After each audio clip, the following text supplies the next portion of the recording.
I caught my girlfriend cheating with my closest friend, turned him over to the police, and cut all ties with her. My late wife, Rachel, and I grew up in a medium-sized town with around 30,000 people. We'd known each other since we were about 6 years old and were practically inseparable. By 16, we started dating, and when we turned 18, we moved a few hours away to pursue jobs. At 20, we got married and bought our first house. 2 years later, she became pregnant with our son. That's when tragedy struck. About 5 weeks before her maternity leave, a massive shelving unit at her workplace collapsed on her. I was told that she and our unborn baby were killed instantly. 2 of her co-workers were also caught in the accident. One was left paralyzed, and the other lost a leg. The cruel reality was that her employer had chosen to keep using old, unsafe storage racks to save money instead of replacing them. To this day, I can't forgive the executives and managers responsible. They stole the love of my life and ended my child's future before it even began. Not long after, the company offered what they called a settlement. To me, it was nothing but blood money. They wanted to avoid a lawsuit, but I wanted justice. Thankfully, the case gained media attention, politicians got involved, and the trial was fast-tracked. Within 3 years, the payout was nearly 10 times what they initially tried to offer. Several executives were fired, fined, and some even ended up in prison. During this time, I continued working at my telecommunications job. My mother, God bless her, moved in with me to help, and honestly, I don't think I would have survived that period without her support. Around the same time, I was offered a promotion that required frequent travel across the state. Instead, I requested to be based out of my hometown branch so I could both cover statewide work and be close to my roots. They agreed. Eventually, I bought a house there, which allowed me to have my own space without constantly crashing at my parents' place whenever I came home. 4 years passed.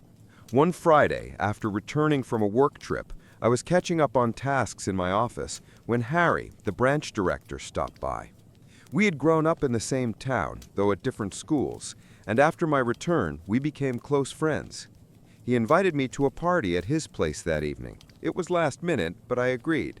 I felt like I needed a night with friends. That night, Harry introduced me to Catherine, a new employee who had just relocated to the area. We clicked instantly. As cliché as it sounds, she reminded me so much of Rachel it was uncanny. 2 years of dating later, Catherine moved into my home.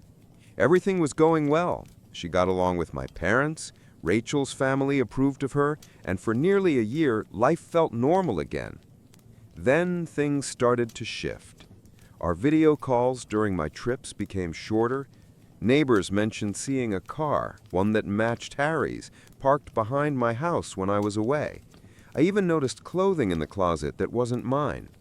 Every sign pointed to betrayal, but when I confronted her, Catherine insisted it was innocent. She claimed Harry occasionally stopped by to discuss work matters and never stayed the night. I convinced myself I was just paranoid and tried to move on, though deep down the doubt lingered. 6 months later, the truth hit me in the face.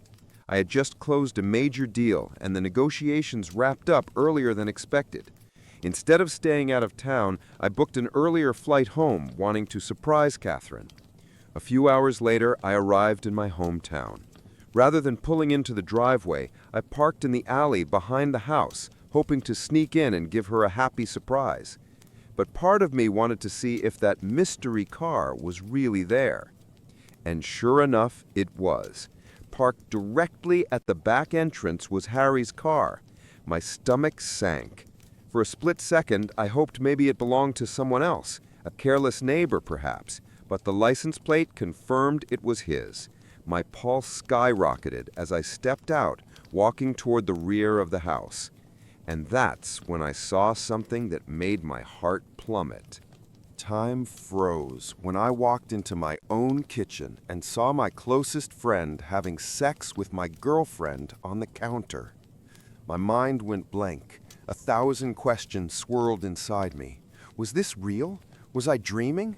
Why were they doing this in my house, of all places? Shattered, I turned and slipped away unnoticed. I sat in my car for what felt like an eternity, tears running down my face. But grief quickly gave way to rage, the same kind of fury I once felt toward the people responsible for Rachel's death. Only this time, I had no intention of using violence. I considered myself a pacifist, but I knew I could still ruin their lives in a different way. I reversed down the alley, far enough to keep Harry's car in sight, then drove back near the front gate where I could watch the house. I called Catherine. They were still going at it when her phone rang. I watched them pause, glance at the screen, and exchange looks when they saw my name. She hesitated but didn't pick up. Seconds later, they resumed. I dialed again. This time, she answered. I hung up immediately. Moments later, she called me back, asking why I was ringing so late. I told her I'd be home in 10 minutes and didn't want to scare her by showing up unexpectedly. She faked excitement, said she was glad I was coming home, and quickly ended the call, claiming she needed to change clothes. Not long after, Harry bolted out the gate half-dressed, leapt into his car, and sped off like the devil was chasing him. I couldn't help but smirk, knowing I had terrified them both into thinking they'd been caught. I waited a few minutes, then parked where Harry's car had been. The rest of the night went quietly. Once she was asleep, I slipped into my office at the end of the hall, wide awake. I needed a plan. My mother had always taught me to let karma do its work, but this time, karma was going to get some help. I decided to punish them separately, but destroy both of their lives. I knew Harry was into substances, nothing hardcore, but enough to ruin his career if exposed. I'd stumbled upon some powder and weed at his place once, though he tried to cover it up. I pretended not to notice then, but now it was exactly what I needed. I began contacting shady clients and made several purchases, building up a stash over a few weeks. Soon I had more than enough to execute my plan. A month later, I hosted a barbecue for friends, Harry included. Once I made sure he had drunk plenty, I convinced him to crash at my place. Early the next morning, I planted the stash and some of my personal belongings inside his car, the largest amount hidden under the spare tire compartment. I also slipped a smaller stash into his home later when I dropped him off too drunk to drive himself. Days later, I staged a burglary. I smashed the glass in my kitchen's back door and left it ajar before heading to the airport. When my plane landed, I had several messages waiting. One from my panicked mother, who discovered the broken door and called the police, one from Catherine in tears, and one from local authorities asking me to return their call. I told the police I was away on business and would speak to them once I got back. In the meantime, I asked Catherine to stay at my parents' house until I returned, and arranged through my father to have a security company install cameras and an alarm system. When I came home, I acted the part, shocked, confused, and upset. How could this happen? Who would want to break into my home? After a police walkthrough confirmed missing personal items, I filed a report. The security rep then showed Catherine and me how the system worked. She nervously asked what to do if we wanted privacy while being intimate. He assured her it was a common question and showed how to disable cameras in certain areas. As I escorted him out, I asked him if he could also set up email alerts for whenever the cameras were switched off. He happily obliged. Perfect. All I had to do now was wait. Meanwhile, I quietly consulted a family lawyer. I needed to be absolutely certain that when the time came, I could legally walk away from Catherine without paying her a cent or splitting any property.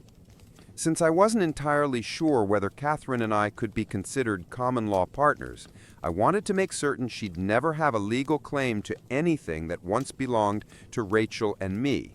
As Rachel's sole heir, the last thing I needed was a legal ambush. Thankfully, my lawyer assured me. Despite nearly 4 years of dating, Catherine and I hadn't lived together long enough to qualify as common-law spouses. On top of that, since I paid all the bills and she had never contributed toward rent, she had no financial or legal grounds to demand anything. To cover every possibility, though, he drafted what felt like a bulletproof document just in case she ever tried. The following week, my company offered me a promotion with a relocation back to the city. It meant leading a team, and more importantly, no more endless travel. The move would take about 6 weeks, plenty of time to collect the evidence I needed. Back in my hometown, I set the final stage of my plan in motion. I asked Harry to approve a week off for Catherine in about 2 weeks' time. I told him I wanted to surprise her with a vacation before taking the biggest step of my life again. He jumped up, hugged me hard, congratulating me for being ready to commit once more.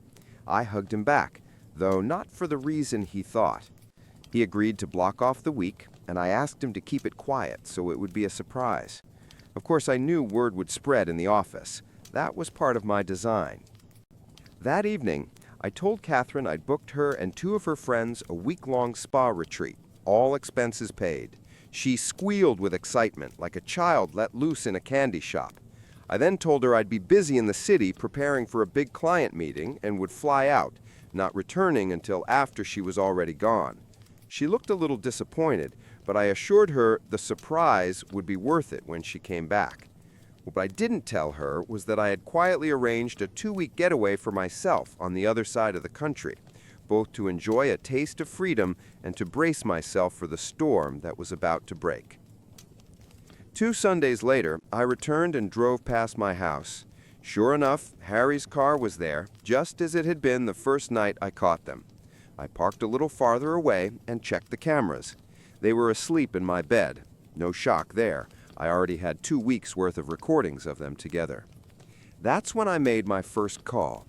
Pretending to be a concerned neighbor, I told the police there was a man loitering in his car behind my property, occasionally handing things through car windows and peering into my yard. I said I suspected he might be dealing or planning a break-in. I gave them his license plate and vehicle description. They promised to send someone. Then I phoned Catherine, saying I'd be home in 10 minutes. I reminded her that although she was flying out the next day, I wanted to surprise her now. Watching the footage later, I laughed at the chaos I'd set off. Within seconds, Harry bolted shirtless out the back door and scrambled into his car. I couldn't have scripted it better. As he sped off, a police cruiser turned down the alley and immediately began pursuit. Perfect timing. I parked, greeted a very flustered Catherine, and played the part of the loving partner. We did the usual couple routines, then she fell asleep. I, of course, stayed awake. The next day, a taxi came to take her and her friends to the airport. Once they left, I waited a few hours, then called a friend in the moving business. I asked him to help me box up Catherine's belongings and put them into storage that Friday. He agreed. Later that day, the police called. They wanted me to come identify items seized from a suspect the night before, items that matched the list of stolen property I had reported. I smiled, realizing my setup for Harry was now in motion, and told them I'd come by soon. When I arrived, not all of my missing things had been found yet. They were likely still at his house, awaiting a full search. But it hardly mattered. In a town this small, gossip spreads faster than fire. Harry was already disgraced, and within days he was fired outright for drug possession and stolen goods. That same evening, the company's executives formally apologized to me on behalf of the firm. Afterward, I went to my parents' house and explained what had happened, leaving out a few of the uglier details, and told them, as well as Rachel's parents, that I'd accepted a promotion and was moving back to the city, but without Catherine. They were disappointed I hadn't confided in them sooner, but relieved to see I hadn't stooped to her level. They gave their blessing to my plan to simply vanish from her life. After a long night of drinks, laughter, and a few tears, I returned home. By Friday afternoon, after a grueling week of lining up cleaners, preparing the house for rental, and closing tasks at the local office, I packed up a few last items, stopped at my parents to say goodbye, and then made one final detour. Becky, one of Rachel's closest childhood friends, had been my quiet accomplice. She was the only person, aside from my lawyer, who knew the truth, though I spared her the details about Harry. Without her help, I couldn't have pulled things together so quickly. I handed her a large envelope containing everything: video evidence of Catherine's affair, a personal letter, and legal documents drafted by my attorney forbidding Catherine from contacting me. It also included instructions on how she could retrieve her belongings from the storage unit I had rented. Becky promised to deliver it when the time came. Then I drove back to the city. On Sunday morning, I woke to a flood of missed calls, voicemails, and angry texts.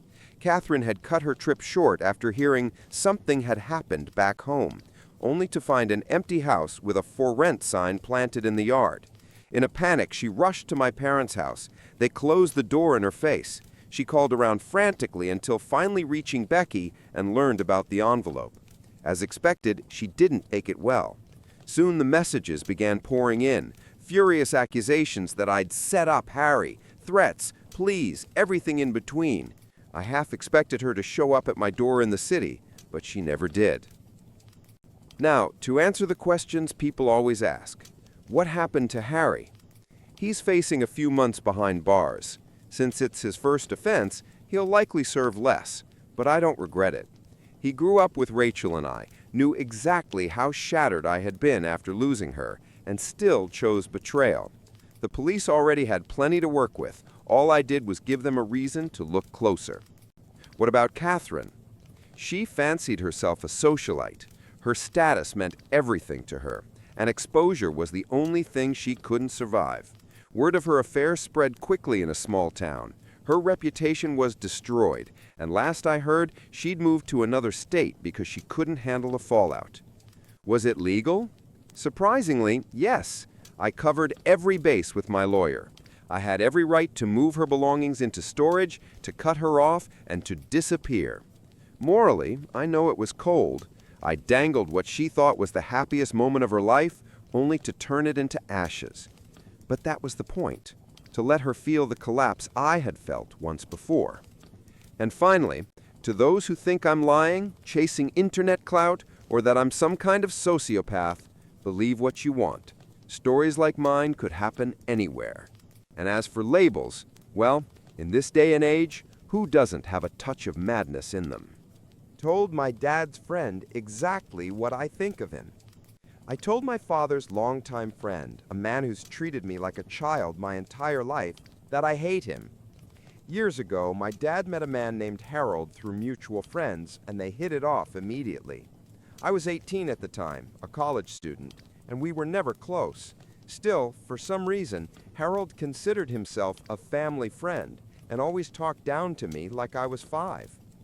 Every time I saw him, I tried to convince myself he wasn't that bad, and every time, he proved me wrong within a minute. He didn't respect boundaries and loved to remind me I was just a kid. Whenever I joined a conversation, he'd mock me, my studies, my hobbies, anything, just to get a reaction, and when he saw he'd annoyed me, he'd grin and say, half-jokingly, "Do you hate me yet?" I'd always reply, "No, but only because of Dad." The final straw came when I was 20. We were having a barbecue, and out of nowhere, Harold interrupted everyone to say, "You know, I actually like you, even though you're such a rude, arrogant girl." I'd been quiet the whole day, doing some homework while helping out, polite and calm every time someone spoke to me. Even if I hadn't been, that comment was completely out of line. After that, I started avoiding every family gathering where he might show up. Fast forward to yesterday, my dad's girlfriend was having a small birthday dinner at Dad's apartment. I came with my fiancé and our 6-month-old son, and of course, Harold was there. I hadn't seen him in years, but he talked to me exactly the same way, like I was some clueless teenager. Except now I'm 26, engaged, and a mother. Throughout the party, he kept offering advice that I was too young to marry, too young to raise a baby. Thankfully, most of the guests disagreed with him. My son slept through most of the afternoon, and when he woke up hungry, I went to feed him in my old bedroom. There's still a crib there.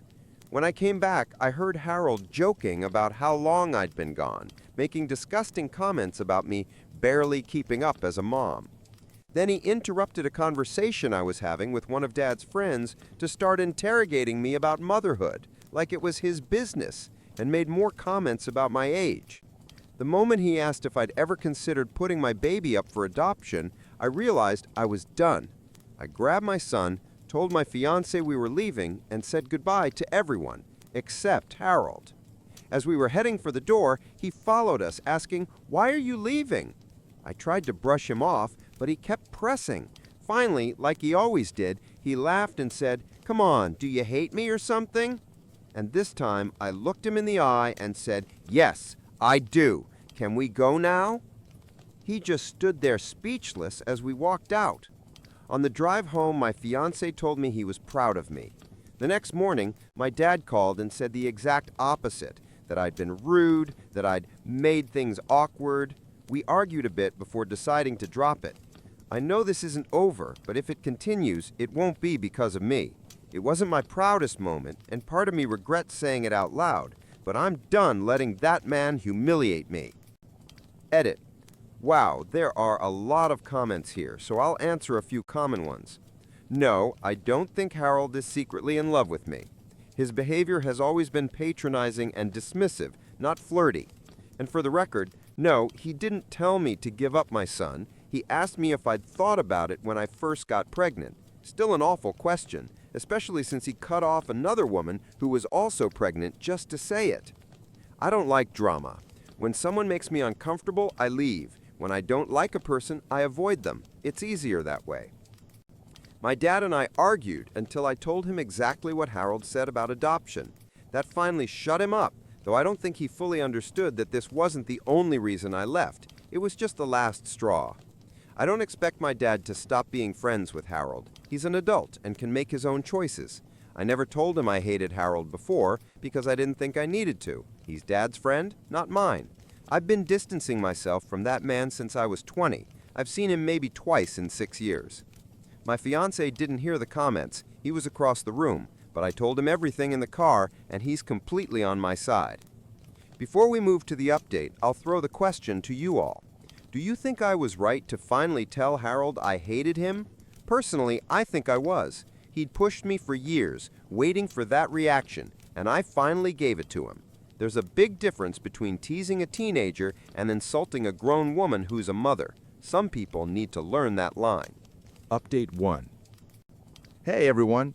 I honestly didn't plan to write an update, but I had a bit of time, so here we are. Let's start with the biggest theory, that Harold has a crush on me. I really don't think that's true. His comments have always been annoying and condescending, but never sexual. Though I'll admit, some of your replies made me a bit uneasy. Even if I regretted my words at first, I never once doubted that standing up to him was the right thing to do. I think the regret came from realizing that 8 years of keeping the peace had finally ended. It took a bit of time to feel the relief, but it came. Honestly, I wanted to tell him off ever since that barbecue years ago.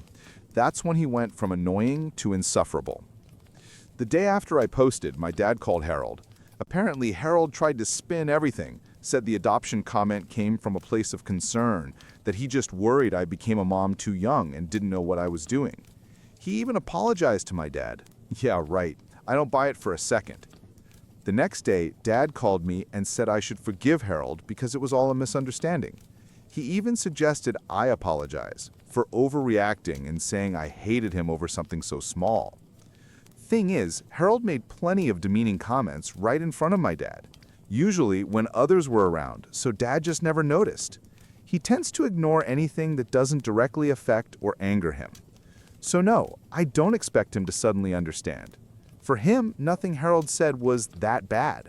For me, it was years of disrespect. I told my father I hadn't exaggerated when I said I hated Harold, and that his comment about adoption wasn't the only reason. I listed nearly every humiliating thing he'd ever said or done, including what happened at the party. He didn't remember any of it. I made it very clear that I despised Harold long before that day and had nothing to apologize for. Then I told him that I wouldn't attend any event where Harold would be present. My father didn't have to stop being friends with him or inviting him over, but he needed to understand that he couldn't count on me being there. I said I'd always ask in advance who was invited, and if he lied, I'd simply leave. Dad said I was overreacting, but I reminded him that I had been avoiding Harold for 6 years, and no one even noticed, so clearly it wasn't a problem for anyone. Since that barbecue incident, I'd only seen him twice, once at lunch last week, and another time when I was pregnant. Clearly, my father's life hadn't fallen apart without me socializing with his friend. I told him I wasn't obligated to like his friends, just like he wasn't required to like mine. We argued a bit, but in the end, he agreed to my terms. Yesterday, while we were talking about something unrelated, he casually mentioned that Harold was upset. I ignored it. I'm not planning to cut contact with my father completely. I know there were moments over the past few years when I was close to doing it, but ultimately I realized it wouldn't change much. Our relationship actually became easier once I moved out. Now we only see each other a couple of times a month. It still annoys him that I rarely call or text, but at least he stopped complaining. There's no point in cutting off someone who no longer has control over your life. It's better to remember what they did wrong while raising you and make sure not to repeat their mistakes with your own child. Though honestly, my father's been walking on thin ice for a long time. I don't let him stay alone with my son. I don't trust him for more than an hour. When I got pregnant, I began encouraging him to start therapy. And finally, this June, he did. His attitude toward me and my younger sister, who splits her time between our divorced parents, has genuinely improved since then. I made it clear that if he quits therapy, I won't let him see his grandson. For the first time ever, my dad actually seems to be changing for the better. It's hard to stay optimistic, but I'm trying. And if I ever decide to go no contact, it definitely won't be because of damn Harold. That's about it, really. I'm relieved that I don't have to pretend anymore. Things with my father are still tense, but I'm not dwelling on it. My main priorities are my son, my fiancé, and my work, and that's not going to change anytime soon. Update 2. Last week, my fiancé, our baby, and I spent a few days visiting my cousin. On the day we arrived, we went with her to pick up her daughter, my little cousin, I'll just call her my niece, from school. When we got there, she was chatting with a boy. She saw us, gave him a friendly goodbye hug, oh the horror, and ran over to us. We talked for a bit, and then she immediately focused on my son, completely smitten. She grabbed my fiancé's hand and dragged him off to show our baby to our classmates while I waited with my cousin.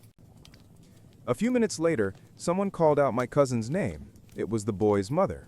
She walked over, pointed at my cousin, and snapped, "You need to teach your daughter some manners. She shouldn't be talking to my son, let alone hugging him. They're far too young for that."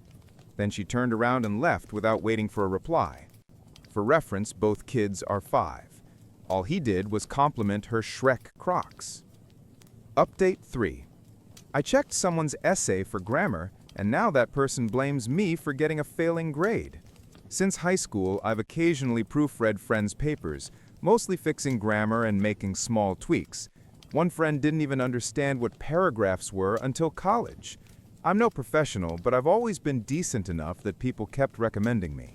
I graduated in 2019, I don't teach, don't study anymore, and don't charge money, I just do it for fun, though lately not so often.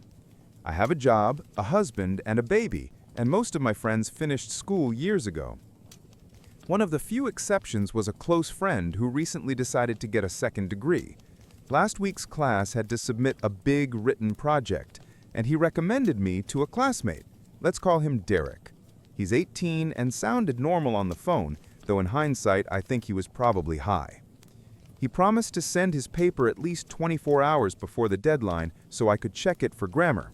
Instead, he sent it at 1 a.m. the day it was due at 7:30 a.m. I was annoyed, but decided to keep my word. It was 3 pages long, and I immediately realized that at least half of it had been written by ChatGPT, badly. The facts were wrong, it even mixed up 2 completely different people, which ruined the entire section. But since it was 1 a.m. and the grammar in that part was fine, I focused only on fixing the truly awful mistakes in the rest. I sent it back within an hour. He didn't even thank me. Yesterday, Derek got his grade, 2 out of 10. His professor apparently said that was generous. Derek's reaction, he texted me, "What the hell did you do? You were supposed to fix everything." I reminded him that I only correct grammar, not factual errors. Both I and our mutual friend had told him that multiple times. He kept arguing that I should have rewritten the wrong parts since I noticed them. So basically, this guy submitted a half AI written paper and now blames me for his failure. Judging by his messages, he actually expected me to rewrite chunks of the essay for him. The audacity. I get it. Being a student is hard. I've been there. But I would never treat someone who's helping me for free like that. Honestly, I'm seriously considering never proofreading anyone's work again. Update 4. A quick one, but it's about Harold. Hi, everyone. Can't believe it's been over a year since my last update. I meant to write sooner, but life has been hectic. Raising a toddler, getting married, working like crazy, and binge-watching Supernatural. So yeah, I've been busy. Avoiding Harold openly has worked beautifully. My father respects my boundaries. Every time he invites my husband and I for dinner, I ask who else will be there, and if Harold's on the list, he tells me honestly. He's never lied, and he doesn't insist if I say I'm not coming. Since then, I've only seen Harold once, at my father's birthday party a couple of months ago. Yes, I knew he'd be there. My dad promised to tell him not to talk to me. Plus, there were going to be kids there, children of my dad's friends, some of whom I used to babysit. I love those kids more than I hate Harold, so I went. I spent most of the evening with my son and the kids. Harold didn't speak to me once, so I guess my father kept his word, though I did notice Harold glance at us a few times, and my husband caught him too, and my husband, the calmest man alive, somehow managed to look intimidating in return. God, I love that man. But guess who did talk to me? Harold's new girlfriend. Yep, he's dating someone now. We crossed paths twice. First when she came over to coo over my son and told me he needed a haircut. Instant dislike. Later she came back and said, "You're shy, aren't you?" I said, "No." She laughed and added, "Oh yes, you are." She said it in that sing-song tone people use with 6-year-olds.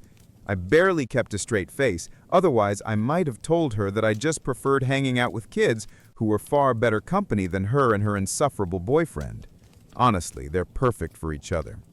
Not much else to add. My dad broke up with the woman he was dating last year, long story, and now he has a new girlfriend. She's not annoying or crazy, and honestly, I like her. Still, I'd bet their relationship won't last more than a year. Things with my dad aren't perfect, but they're better. He actually apologizes now. Maybe it's therapy working. Or maybe motherhood just made me terrifying. Either way, I'm not complaining. And I have to admit, he's turned out to be a great grandpa. I'm genuinely happy my father continues to respect my boundaries regarding Harold. I don't need that man in my life at all. Right now, I'm content. My son's happy and healthy. Part of me misses when he was tiny, but I'm prouder of him every single day. Watching your child grow into himself, it's just the best feeling in the world. I live in my boyfriend's house, and his behavior keeps overwhelming me and triggering my anxiety. I'm 28, my boyfriend is 27. I moved in with him about 8 months ago. I'm disabled and have significant sensory issues. That part matters. In general, he tries to respect my needs. My boyfriend is a professional sculptor, and his studio is inside the house. It's placed in such a way that I have to walk through it to reach the bathroom or go outside. There's no other practical location for it. The problem is that his behavior while he's working affects me a lot. He wears headphones, blasts music, dances, sways, mimes singing. He says it helps him stay focused, and I do believe that. The core conflict is that he moves constantly, insisting it shouldn't matter because I can't hear anything. I've tried explaining that because of my sensory issues, it still overloads me, as if I can hear the music even when I don't. He suggested I just avoid that part of the house while he works, except that's where the bathroom is. There's also the issue of him bringing buyers into the house. We agreed he has to warn me ahead of time and ask if I'm okay with it, but he regularly breaks that rule. I come home to a stranger standing in my living room because he didn't expect me back. Having unknown people in the house spikes my anxiety so badly I need days to recover afterward. His solution? Again, just don't go through the studio. Except this is also my home now. Yesterday, well, actually the whole week had been terrible for me, and I desperately needed peace in my own space. So I hid the key to his studio. I told him I'd give it back in an hour. I just needed a moment of complete calm. I even repeated his own logic back to him, saying maybe he should use another part of the house for a bit. I really was going to return the key after an hour, but he exploded. He said I was going to ruin one of his commissions by keeping him from working immediately. That triggered a severe anxiety episode for me. Here's where I probably messed up. I didn't return the key until evening. He thinks I acted like a jerk. I feel like I just needed a moment of quiet in my own home. What do you think? Update. I admit it now. Hiding his studio key was a terrible thing to do. It was a spiteful move, and I regret it. My boyfriend and I talked through several possible solutions, and none of them involve locking him out of his workspace. A few things people asked in comments. I asked my boyfriend directly if he thinks I'm abusive. He said no. To disabled people who said working through pain made them less patient with others, I'm genuinely sorry that your experience was so harsh. To non-disabled people who lectured me about work and government support, do you have any idea how impossible it is to get disability benefits here? They offered me no resources, no real help, and not even financial support to pay for the medical evaluations their system requires. Their solution was to offer training for jobs nobody would willingly do. For everyone asking about the house layout, I didn't design it. The bathroom is where it is. The studio is where it fits. Nothing I can do. For those saying my sensitivity isn't a disability, it is.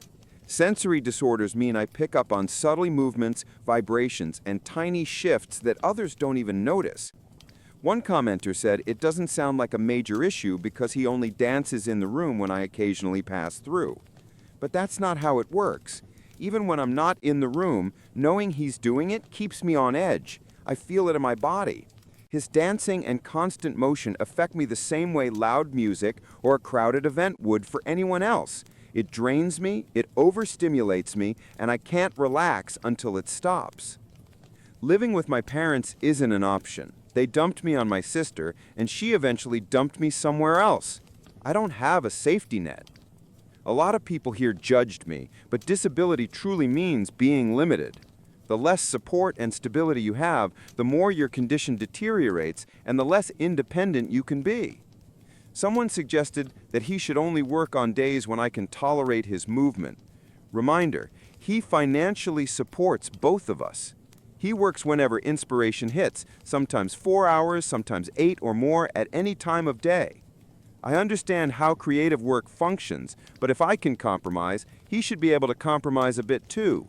Maybe choose calmer working days when I'm overwhelmed, or shift his schedule slightly if it means I can stay functional. Another commenter said he has a right to bring clients home because the studio is there. True, but when I leave the house, I need a lot of time afterward to feel safe when I return. Coming back to strangers in my home destabilizes me. That's the situation. It's messy, complicated, and neither of us is perfect, but we're trying to figure it out. When I suddenly come home and find someone else's presence lingering in my space, I can't unwind at all. It completely throws off my sense of safety, and that affects my health more than people think. After moments like that, I avoid leaving the house even more. Sometimes I can still feel a stranger's presence for weeks after they've already left. I get that people without sensory issues believe that's impossible, but think of how someone who survived a break-in feels afterward, like their personal space was invaded and the place they should feel safe suddenly isn't. That's exactly what happens to me. Right now, I'm basically financially trapped. If I could afford to live elsewhere, I probably would have already moved out, but I literally can't work because of my condition. That's why I moved in with him in the first place. It feels like being stuck no matter how much I want to fix things. I know I should be more patient, but we discussed my needs over and over even before I moved in, and it feels like all those conversations were erased. He's respectful in many everyday ways, but in these bigger issues, it's like he stops hearing me. He keeps saying I'm not stopping him from working, but that's not the point. I simply cannot live alone and have nowhere else to go. Update number 1. I'm 27. My boyfriend is 28. I moved in with him last year after my sister, who I'd been living with, suddenly demanded that I leave. I have a disability, a severe sensory disorder, and I'm unable to work, so moving in with him was the only real option. I also struggle with being alone for extended periods because of my condition. The whole conflict revolves around his sculpture studio. To reach the bathroom or even step outside, I have to walk through the space where he works. He dances constantly while he's sculpting, and he brings clients and buyers into the house. All of that makes me feel unsafe. For most people, it probably sounds like nothing, but his movements drain me physically. Even when I'm not in the room, I feel him dancing, and it overwhelms me to the point of anxiety. Strangers inside the house can trigger a full panic attack and leave me shaken for days. We've talked so many times about what I need to feel safe, but no matter how many conversations we have, nothing changes in the long run. Although in many everyday tasks he's considerate, when it comes to the core issues, he doesn't seem to grasp how serious they are. Recently we argued. I hid the key to his studio because I was absolutely burned out and desperate for at least 1 hour of silence in the place that's supposed to be my home too. I admit it was the wrong choice, but when I'm overwhelmed, I can't think clearly or make rational decisions. I just wanted my boundaries respected. Some people asked what I contribute to the relationship. I contribute emotionally and take care of daily tasks. I don't judge a person's value by their income, and I believed my boyfriend thought the same. I clean, take care of the dog, help with chores, support him emotionally, and have been by his side for a long time. Strangely, I can tolerate crowded places more easily than these situations at home, because when I step outside, I mentally prepare myself for noise and stimuli. At home, I expect peace.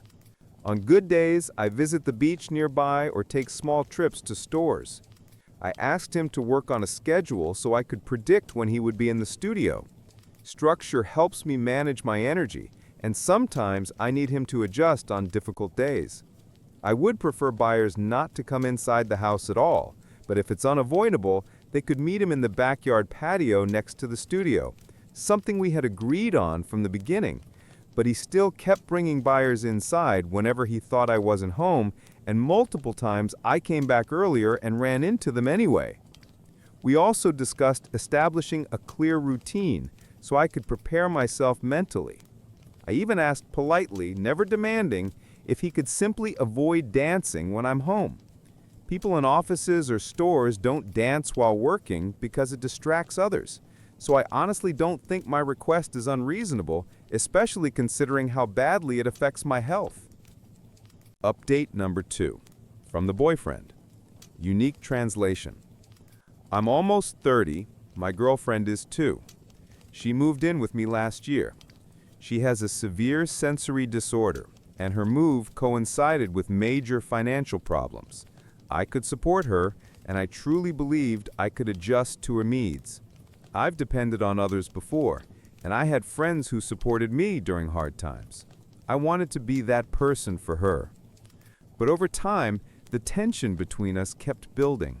Everyday things bothered her because of her sensory issues. I tried adjusting everything: new furniture, reduced noise and smells, restricting my work to one area, avoiding guests, taking hobbies aside. Each time I fixed something, a new issue appeared. Eventually, it felt like even my existence in certain parts of the house irritated her. I started feeling unwelcome in my own home, even though she still relied on my emotional and financial support. My work began to suffer, and resentment started growing in ways I didn't like. I gently encouraged her to seek professional help, but she took it as criticism. We drifted further apart. She became more verbally hostile and withdrawn. I have my own mental health struggles, so all this hit me extremely hard. I battled guilt and depression for months. The breaking point was when I started missing deadlines. It became easier not to come home than to try working in that environment. I've spent years building my career, something that gives me real purpose, and I watched it start to crumble. One day, I came home, walked into her room, and told her I couldn't keep living like this. She broke down, saying she couldn't survive alone. I opened my mouth and said words I regret even now. Well, then I guess you're screwed. I added that if she can't live alone, can't live with others, and refuses help, then she's doomed. As soon as the words left my mouth, I saw her face. Fear, hurt, betrayal. That expression will stay with me forever. I'm staying at a hotel now while figuring out the logistics of separating. She won't speak to me, only texted that what I said traumatized her. I need to know if I crossed a moral line. The relationship is over. I only want to know whether I was wrong in that moment. Someone mentioned a post from months ago that sounded identical to our situation. When I saw it, I realized it was us. Seeing everything written out so plainly hit me harder than I expected. There have been no further updates since then. My coworker's cultural food smells up the whole office. My coworker keeps bringing food from her national cuisine that stinks up the entire office. Now she's dragging me on social media, calling me intolerant toward her culture. I work with a Korean woman who was adopted as a baby by, honestly, the whitest people I've ever met. I'm Latino myself, also adopted by white parents, so we bonded over that at first. But she talks about her heritage like she grew up in Seoul, pretending she doesn't have American adoptive parents at all. I don't get it, but whatever, to each their own. Anyway, she constantly brings Korean food for lunch, and the smell is so strong, and not in a good way. It's the kind of odor that lingers in the air all day and seeps into your clothes. We work in a tiny space, and there's nowhere to move or hide. I have a sensitive stomach, and for months now I've been feeling sick just sitting there. It's not the spices or the seasoning, it genuinely smells rotten, like something spoiled. Yesterday was the last straw. I politely asked her if she could eat in the break room because the smell was making me nauseous. I must have apologized 10 times while saying it, trying to be as kind as possible. She went completely silent, threw her lunch in the trash, and I kept apologizing, probably 100 more times, but now the food was sitting in the garbage right next to my desk, reeking even worse. I eventually had to ask to leave work an hour early because I couldn't stand it anymore. As I was heading out, she snapped, "Don't pretend to be sick. I won't bring my culture to work anymore." I knew things would be awkward, but the next morning I woke up to see she'd posted a flood of angry updates about me online, calling me racist and claiming I told her not to bring non-American food because it offended me, which never happened. My manager told me we'd be having a colleague relations meeting today, obviously about us, and now I'm terrified I'll get fired for being culturally insensitive. I tried apologizing again and explaining that it must have been a misunderstanding, but she burst into tears, saying insulting her national food was the most offensive thing anyone had ever done to her, and that she now feels unsafe working with me. Then another coworker, the one I mentioned before, told me my comparison to someone bringing tuna sandwiches was inappropriate because tuna isn't tied to a culture. He even added that maybe my nausea was a subconscious form of racism. I honestly don't even know how to process this. I feel like I'm losing my mind. I never meant to offend anyone. I just couldn't stand the smell anymore. Comments and context. After everyone started calling me racist, I Googled if it's even possible to physically get sick psychologically from smells you associate with stress. Have you ever dealt with people who make you doubt your own sanity because they take everything so personally? We don't even have a proper HR department, just a general manager who already knows what's going on. The meeting's scheduled for 3 p.m., so we'll see how it turns out. She's clearly worked up, and I'm not sure the manager even wants to deal with this drama. For the record, it's not like she pretends her adoptive parents are Korean, but she constantly talks about her biological parents as if they were her real ones, and about Korea as if she grew up there. That's literally all she talks about. Her desk is covered with spiritual items she says came from her birth parents, though they're all clearly ordered online. Her adoptive parents have visited our office before. They're the sweetest, kindest people, but she treats them politely, like acquaintances, addressing them by first name. She's 26. She's never met her biological parents. She was adopted when she was about a year old and hasn't been to Korea since. Yet she acts like she's a first-generation immigrant, pretending the people who raised her don't even exist. I never said she couldn't eat what she wants. I just politely asked her to follow the same basic courtesy everyone else does. Don't bring strong-smelling food into a shared workspace. Why does that make me the bad guy? Just because I don't want to sit in a cloud of stench all day? It's a shared office, and we literally have a designated lunch area for this exact reason. I honestly don't understand what I did wrong. More details. Yesterday's food looked like fettuccine alfredo made with rice noodles, but it smelled like soured milk. And it's not even about fish. I go fishing myself and have no issue with normal seafood smells. I mentioned tuna as an example of a strong smell that isn't cultural. Her food doesn't smell like fish. It smells spoiled, like expired cream or curdled dairy. Most of her meals are creamy too, so I really think she's using ingredients that have gone bad. It's not just a strong aroma, it's a disgusting one. I'd say the same about anyone's food if it smelled like rot. As I said before, it's not about ethnicity or culture. It's about the fact that her cooking literally smells like something died. Growing up, my best friends were Vietnamese, and sure, their food had strong aromas, but never this. I don't care where a dish comes from.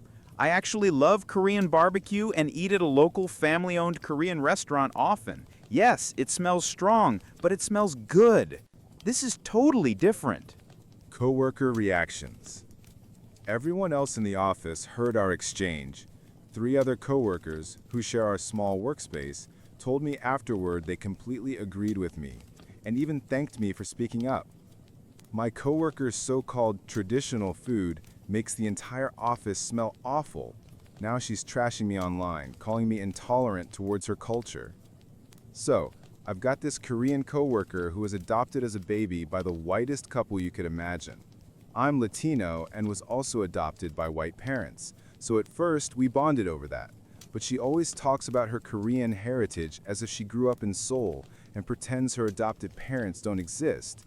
I find it strange, but whatever. To each their own. Anyway, this coworker constantly brings food to work that smells so strong and so bad that the whole office stinks for the rest of the day. I've got a sensitive stomach, and it's honestly unbearable. We work in a tiny office, so I can't move away. The smell hits you in the face, and there's nowhere to escape. If it happened once a week, fine, I could live with that. But for months now, it's been every single day, and I'm getting nauseous just being near her. I need to clarify, it's not the spices or seasonings. Her food smells spoiled, like sour milk or rotten leftovers. Yesterday it was unbearable. I finally apologized and politely asked if she could eat in the break room instead, because the smell was making me sick. I would have said the same thing if someone brought tuna sandwiches. I must have apologized 10 times knowing she's sensitive about these things. She didn't say a word, just threw the food away. I apologized again, probably 100 times, but now her meal was sitting in the trash can right next to my desk, and the stench was horrible. I ended up leaving an hour early because I literally couldn't stand it. Before I left, she snapped, "Stop pretending to be sick. Don't worry, I won't bring my culture to work anymore." I expected it to be awkward, but the next morning I woke up to a dozen social media posts calling me a racist. She even wrote that I told her she couldn't bring non-American food because it offended me, which I never said. Now my boss has called a meeting about interpersonal issues at work. Obviously it's about us, and I'm terrified I'll be fired for being culturally insensitive. I tried apologizing again, explaining there might have been a misunderstanding, but she burst into tears and said insulting her national cuisine was the most offensive thing anyone had ever done to her, and now she doesn't feel safe working with me. Another coworker, Sam, told me my comparison to tuna sandwiches was insensitive because it wasn't cultural food, and maybe my nausea was some repressed form of racism. I honestly feel like I'm losing my mind. I didn't mean to offend anyone. After everyone started calling me racist, I Googled whether it's possible to feel physically ill just from anxiety. Has anyone ever made you question your own sanity like this, just because they twist everything around? We don't even have a proper HR department, just one manager, and he clearly already knows what's going on. The meeting's at 3 p.m., and I'm dreading it. She's so worked up right now that I wouldn't be surprised if the manager just divs into her outrage to avoid drama. By the way, she constantly talks about her spiritual roots and Buddhist parents, though everything on her desk clearly came from online stores. Her adoptive parents have visited the office. They're the kindest people ever, and she just calls them by their first names like they're strangers. She's 26, was adopted at around a year old, and has never been to Korea, yet she acts like she's the child of Korean immigrants and ignores the parents who raised her. I never told her she couldn't bring food. I just asked politely to respect the same rules everyone else follows. We even have signs in the kitchen saying food should be stored and eaten only there. How does that make me the bad guy? I just don't want the place to smell like rotten milk. It's shared space, not her personal kitchen. And just to clarify, I love fettuccine Alfredo, but whatever she made smelled nothing like that. It reeked like spoiled dairy. The other 3 coworkers in our tiny office all agreed and thanked me later for saying something. The only one defending her is her best friend, both in and out of work, and of course, he called me racist too. Everyone else is afraid of her because she takes offense at everything. People literally walk on eggshells around her. She's been lying online, claiming I told her to go back to her country and insulted her family. I didn't even know what kind of food it was until she accused me of racism. But here's the kicker. During the meeting, my manager checked the security footage. We have cameras because we handle sensitive info. And guess what? There was nothing. Not a single thing I said or did could be considered racist. I was calm, polite, and respectful. Even crazier, the food wasn't Korean at all. It really was fettuccine Alfredo, just as I suspected.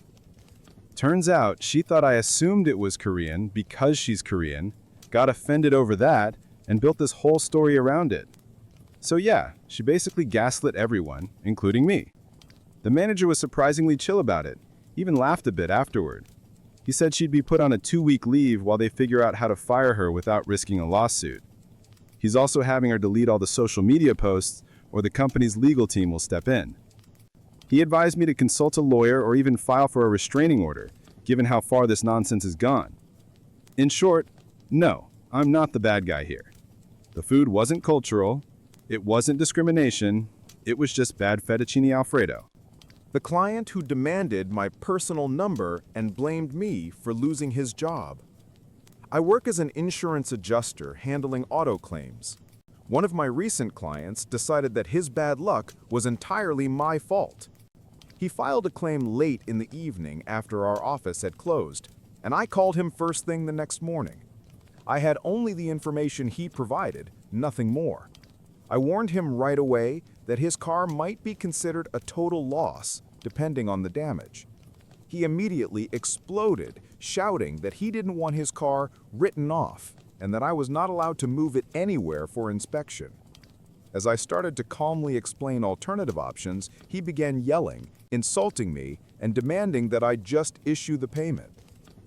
If only it were that simple, my job would be a lot easier.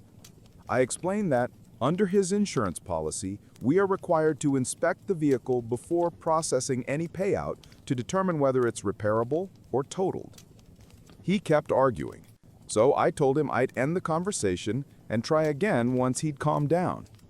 I hung up and went to a meeting.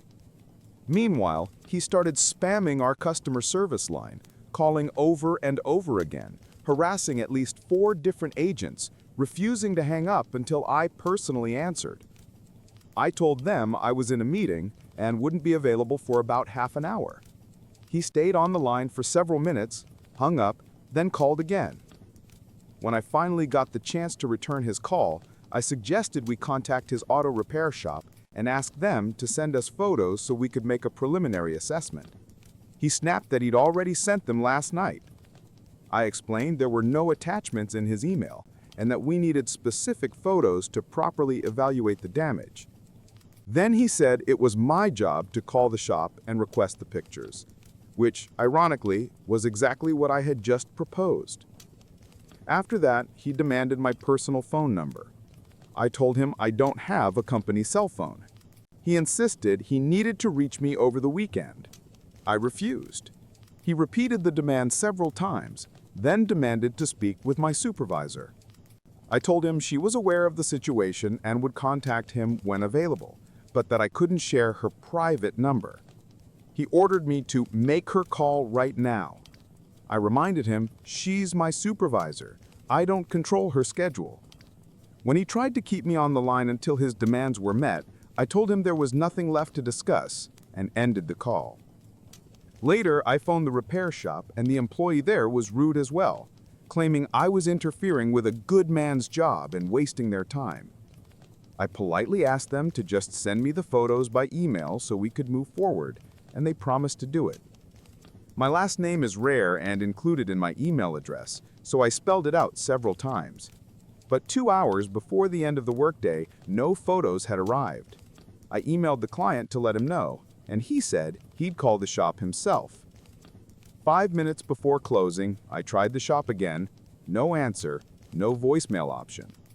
I sent the client another message saying, "Photos still haven't been received, so your claim will resume processing on Monday." He responded by accusing me of working in a different time zone, saying it was unfair because I had 3 extra hours.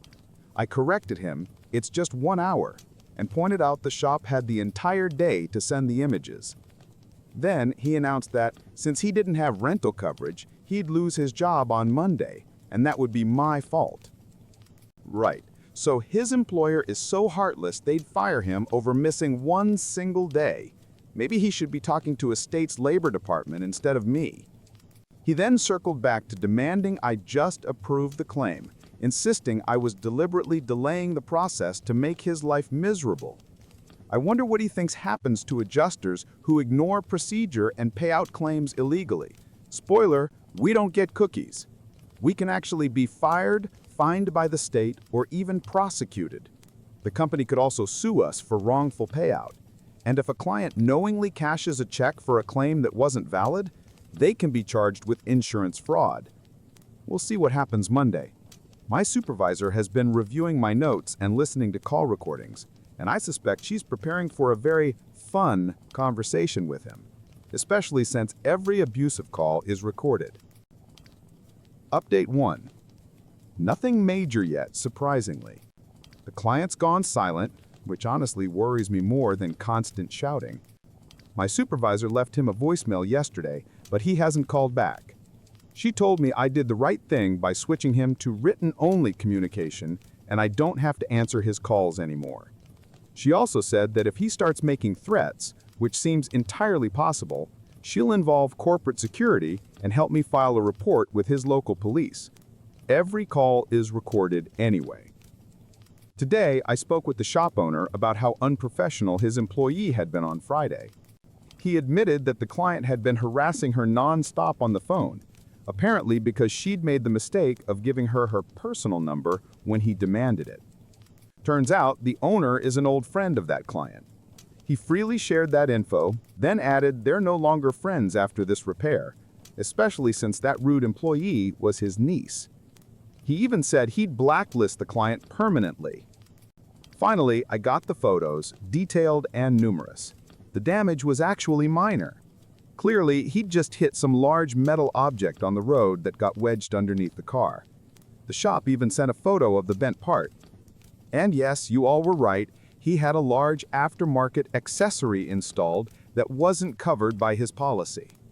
It's a custom roof on his pickup truck, but it wasn't damaged anyway. Even if it had been, we wouldn't cover it. His policy doesn't include custom equipment. I sent everything to our special investigations unit.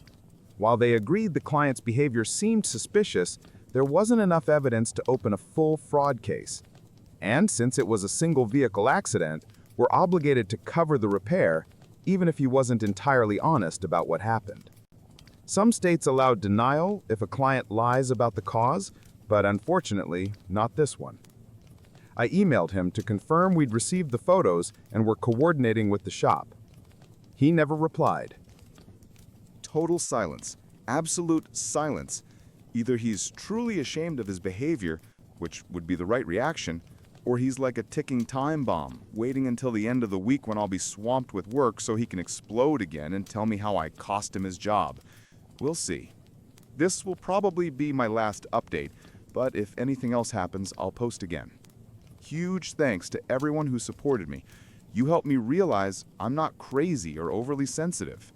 And to those who say, it's your job, you're trained to handle this, let me be clear. First, no, nobody trains you to deal with this level of insanity. Second, my job is to fix cars, not to tolerate verbal abuse and unhinged tirades. Let this be a reminder to everyone, be kind to people, especially to the faceless voices on the phone who are just doing their jobs. Second update. Thank you all for the kind messages and support. A few people asked how it all ended, so here's what happened. The silence didn't last long. Turns out the client really was a walking time bomb. The repair shop sent me all the information I needed to finish the preliminary repair estimate. The shop owner explained they'd probably find more damage once they started working and would contact me for updates. He apologized again for his niece's behavior during my first call and said he's no longer friends with that client. Our special investigations team reviewed the case and concluded there wasn't enough evidence to call it fraud, so that was that. I emailed the client asking where he wanted the payment sent, directly to him or to the repair shop. He immediately demanded a call, claiming he disagreed with the estimate. Here's how auto insurance payments actually work. The company first creates a preliminary estimate based on visible damage. An initial payment is issued to start the repair process. The shop and insurer stay in touch. If more hidden damage is discovered, additional payments are made later. Simple enough, right? Not for this client. He started yelling that the shop's estimate was $7,000, but we were only paying $6,500. I explained that we're happy to work with the shop and pay more if new damage is found, but the insurance can only cover verified damage. I also mentioned that we keep policy prices fair by aligning payouts with shop estimates and avoiding unnecessary overpayment. He didn't let me finish. He screamed that I'd cost him his job and now was refusing to pay what the shop demanded. I clarified that no one was refusing payment, it was just the first installment, and I only needed to confirm where to send it. Then I warned him that if he kept talking to me like that, I'd end the call. His response? Of course you will. No hint of reflection, no apology, acting like a spoiled child, though he's almost 40. I tried to continue, but he kept shouting over me, saying disgusting things about me and my family. Finally, I said, "Do you really want to finish that sentence on a recorded line that dozens of people might hear later?" He paused for a second and then said, "I hope your husband rapes you and leaves you." Yes, he really said that. I'd recently gotten married, and IT was in the middle of changing my name in our systems, so some programs showed my maiden name and others my new one, meaning I had to explain it constantly. I'd even explained it to this client earlier, so he knew he was saying that to a newlywed woman. I admit, I lost my professional tone for a moment. I told him, "Sir, throughout this entire process, the only thing preventing your car from being fixed is you. The way you've treated me, my coworkers, and the shop employees is appalling. You should be ashamed of yourself. You haven't said a single kind word to me. Working with you has been an absolute nightmare. Now you're spewing vile comments about my personal life, even after I told you last Friday that it was none of your business when you demanded my personal number. And now you're insulting my husband, someone you've never met and know nothing about. My husband is a far better man than you'll ever be, even though he's half your age. At least he knows how to treat people with respect, even in tough situations. I genuinely pity your wife if she has to live with someone like you. At least my husband doesn't have to force me to sleep with him. The fact that your mind went there immediately says everything about you. Maybe try fixing your own home before meddling in other people's lives." He cursed at me a few more times, and I ended the call, because honestly, they don't pay me enough to take that kind of abuse. He called customer support again and made another representative cry. I took over the call once more and told him he was now restricted to written communication only. I wouldn't answer his calls again, only emails or messages. Then I hung up. I thought that was the end, but apparently he still had my supervisor's contact info from Monday and called her directly. She phoned me afterward and told me what happened. He claimed I'd accused him of sexually assaulting his wife just because he asked about the estimate I supposedly prepared, even though I don't do estimates at all. That's a different department. He said he only wanted to clarify next steps when I hung up. Thankfully, my manager had already listened to all our recorded calls and didn't believe a word he said. She put him on hold, pulled up the recording, listened again, and then tore into him for the things he said to me. When he tried to justify himself by saying I was rude, she shut him down immediately. She told me I'm one of the top specialists in the department with the highest customer satisfaction ratings. She'd seen me calmly handle incredibly difficult clients, and that he was the first person ever to make me lose my composure. Then she told him that from now on, his account would officially be limited to written communication only, something I had already requested with her earlier. She warned him that if she heard about one more case of him verbally abusing an employee, she'd escalate it as a harassment case. Unfortunately, we can't fire him as a client. He still pays us money, and upper management only cares about revenue, not what we go through. Hopefully, this pushes him to cancel his policy and become someone else's problem. I asked my supervisor if I'd face any disciplinary action for that call. She replied, "What call?" I didn't hear any call, and I certainly couldn't delete a recording if it didn't exist, basically covering my back in case he tries to complain further.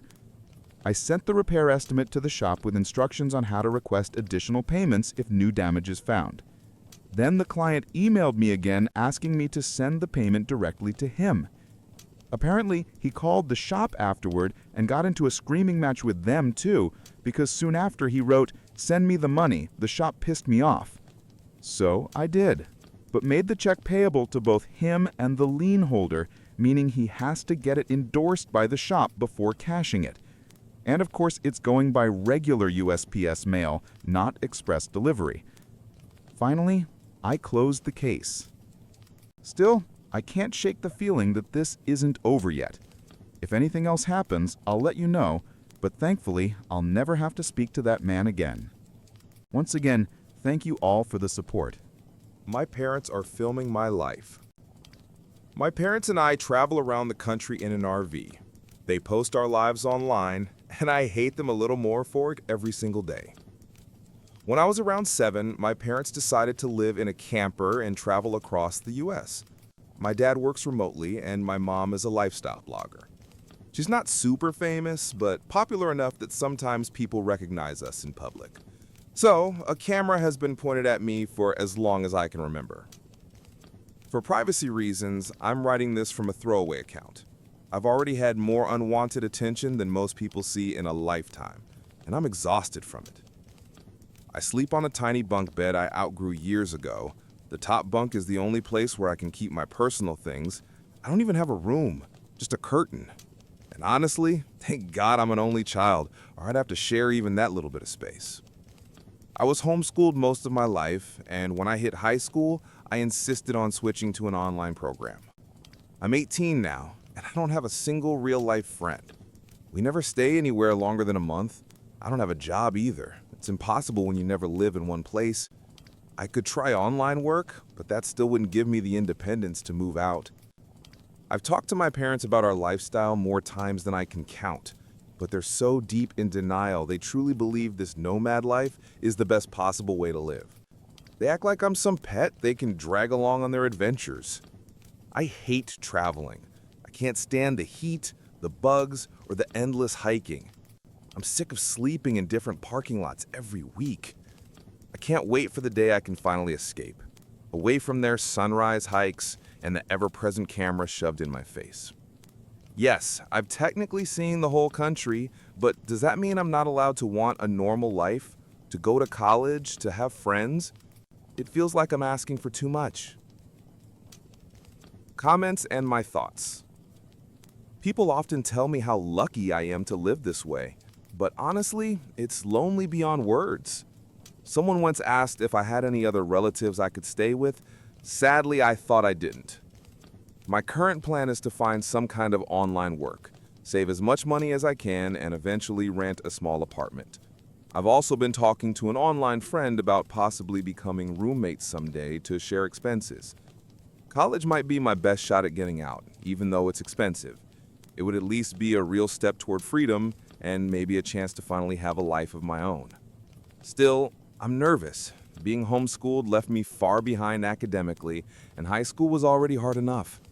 Honestly, I'm just proud I managed to graduate from online school at all, instead of continuing full homeschooling. Someone joked that if I started making content about escaping my hipster parents, I'd probably go viral. And yes, the thought crossed my mind. Not for fame, but to raise awareness about what it's like to have your childhood turned into content. But I decided against it for a few reasons.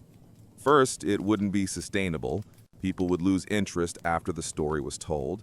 Second, I'd need a stable, safe environment before putting myself out there publicly, and I don't have that yet. But most importantly, my life has already been on display without my consent. The only thing that's ever been truly mine is my privacy, and I don't want to give that up too. First update. Hi again. About a week ago, I posted about my awful experience living in an RV with my parents for nearly 10 years. It hasn't been long since then, but so much has changed. After the post blew up, I received hundreds of messages, people offering advice, sharing resources, and some even offering help in person, a few of which were questionable, to be honest.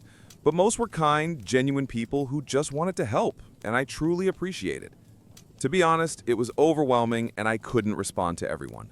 But even if I didn't reply, I read everything. One question that kept coming up was, do you have any relatives you could stay with?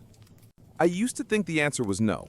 My dad's side is non-existent, and my mom completely cut ties with her family years ago. She never talked about them. I didn't even know if they were alive. All I had was my mom's rare maiden name and her birthplace. Turns out that was enough to start with. It's ironic. I've always kind of hated the internet because I never had a choice in being online. My life was public without my consent. But for once, I'm genuinely grateful it exists. With some effort, I managed to find information about my mom's family, including my grandmother's old Facebook profile. It took a while to work up the courage, but eventually I messaged her. I told her about my mom, about myself, and about my situation.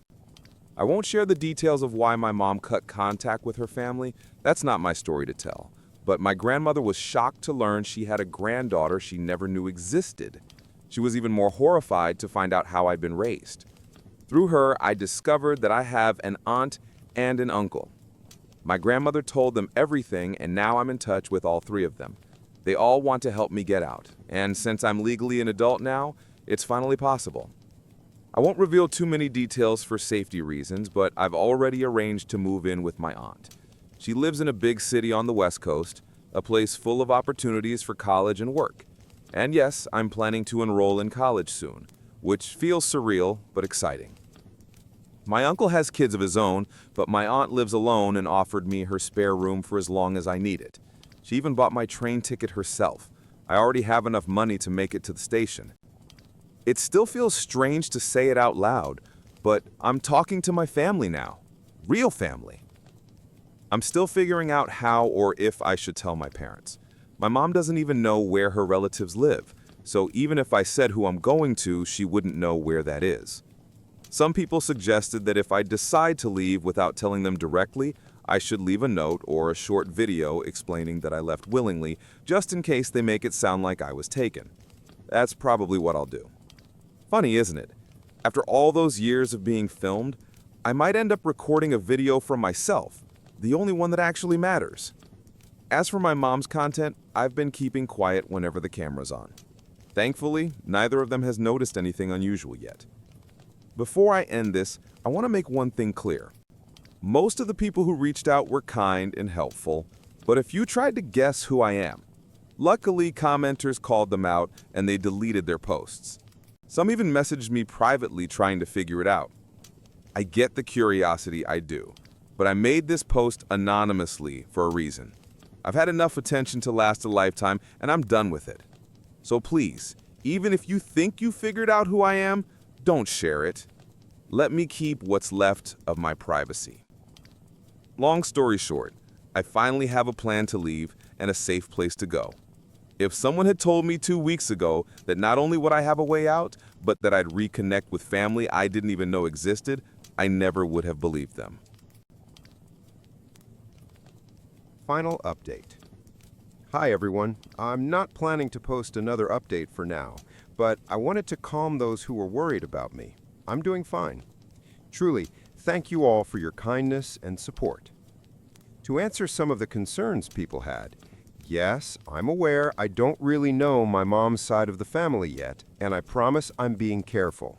I understand why my mom doesn't talk to them, and honestly, after seeing the documents and hearing their side, I believe them. They showed me actual court papers and messages that explained everything. My train isn't today or tomorrow, so before leaving, I'm still keeping in touch with them. They've been genuinely caring and trustworthy so far. My aunt, the one I'll be living with, is incredibly sweet. We already found a few shared interests, and she makes me feel welcome. Oh, and I don't think I mentioned this before. I'm applying to college. For the first time, it feels possible. Hopefully, I'll be living in a dorm, so I won't stay with my aunt for long, just until things settle down. Some people told me not to record a goodbye video for my parents, and you're right, it would only be used for their content. I was angry and hurt when I thought about doing it, but I've realized it's not worth it. Maybe one day I'll talk to them face to face, but not now. Someone gave a really smart piece of advice to contact the local police non-emergency line once I move, just to let them know where I'll be staying and ask for a welfare check after a few weeks. That's actually a brilliant idea. Thank you for that suggestion. Second update. Hi again. It's been some time, and I wanted to share how things turned out. In my previous post, I said I'd gotten in touch with my relatives on my mom's side and might have a place to go. Well, I did it. I'm safe now, away from my parents, and we no longer speak. My aunt is an absolute angel, kind, understanding, and full of warmth. My grandmother and uncle are just as amazing. When I first arrived, my aunt and grandma took me on a mini shopping trip. Clothes, room decor, everything I could possibly need. And yes, I finally have my own room. My uncle introduced me to my cousins. He has a son and a daughter about my age. We've already become good friends. We hang out, laugh, and just live like normal teens. My aunt helps me research nearby colleges, but keeps reminding me not to rush things, that I can take my time, and that her home will always be open to me. She's someone I've grown to deeply admire. The more time we spend together, the more I realize how much we have in common. I'm endlessly grateful for the love and acceptance they've shown me. For the first time in my life, I'm discovering who I really am. I changed my hair color and cut, picked out a new nickname, and that's what I go by now. My cousin helps me with makeup and shares her favorite music. She calls herself a cringe-free pop fan, but honestly, she's awesome. I even made a private Instagram, only 5 followers, and I plan to keep it that way. For once, I feel like a normal teenager. I look in the mirror and genuinely like who I see. I didn't realize how uncomfortable I'd been in my own skin before, always trying to take care of everyone else, but never myself. Now, I'm finally free to breathe, to grow, to just be. I've started seeing a therapist, and she suggested writing this update as a way to close the past chapter of my life, to let go, and to move forward. This will be my last update.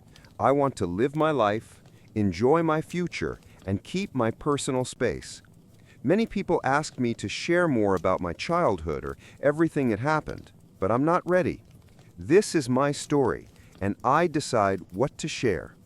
For the first time, I have control over who knows what about me, and I'm not giving that up. I'm truly happy now.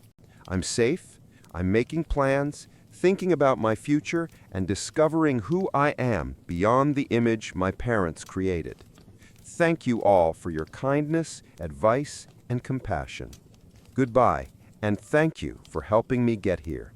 My ex-wife cheated on me, then tried to become a copy of my new girlfriend after her lover cheated on her. My ex-wife, she's 48 and I'm 47, left me for a man who was actually married to her best friend from high school. Yeah, great friend. We've been married for 20 years, and I thought we had 2 kids together. Recently, I found out the younger one isn't biologically mine. She's his. My ex knew it from the start and kept it secret all these years. My name is still on the birth certificate, though, and I plan to fight for custody because that little girl is my daughter, not by blood, but by everything else that matters. Apparently, their affair had been going on for a long time. Finding out felt like being punched in the gut. When I asked her to choose him or me, she said him. Why? Because, in her words, he can go for a second round right after sex. That was it. That was her reason. She didn't care that I worked 2 jobs to pay for her college, that I gave up my dream of becoming a musician so she could stay home with the kids. Kids she was cheating on me around. She and the kids were my entire world, but she was never an easy woman to live with. She's bipolar, and life with her was a constant storm of anger and emotional abuse. I used to tell myself she couldn't control it, but later I learned from her own friends that sometimes she hit me simply because she felt like it. My kids saw it all, her screaming, her hitting me, and I just stood there, never fighting back. I hated that they had to witness that. Once, near the end, she snapped because I didn't take the trash out the moment I came home.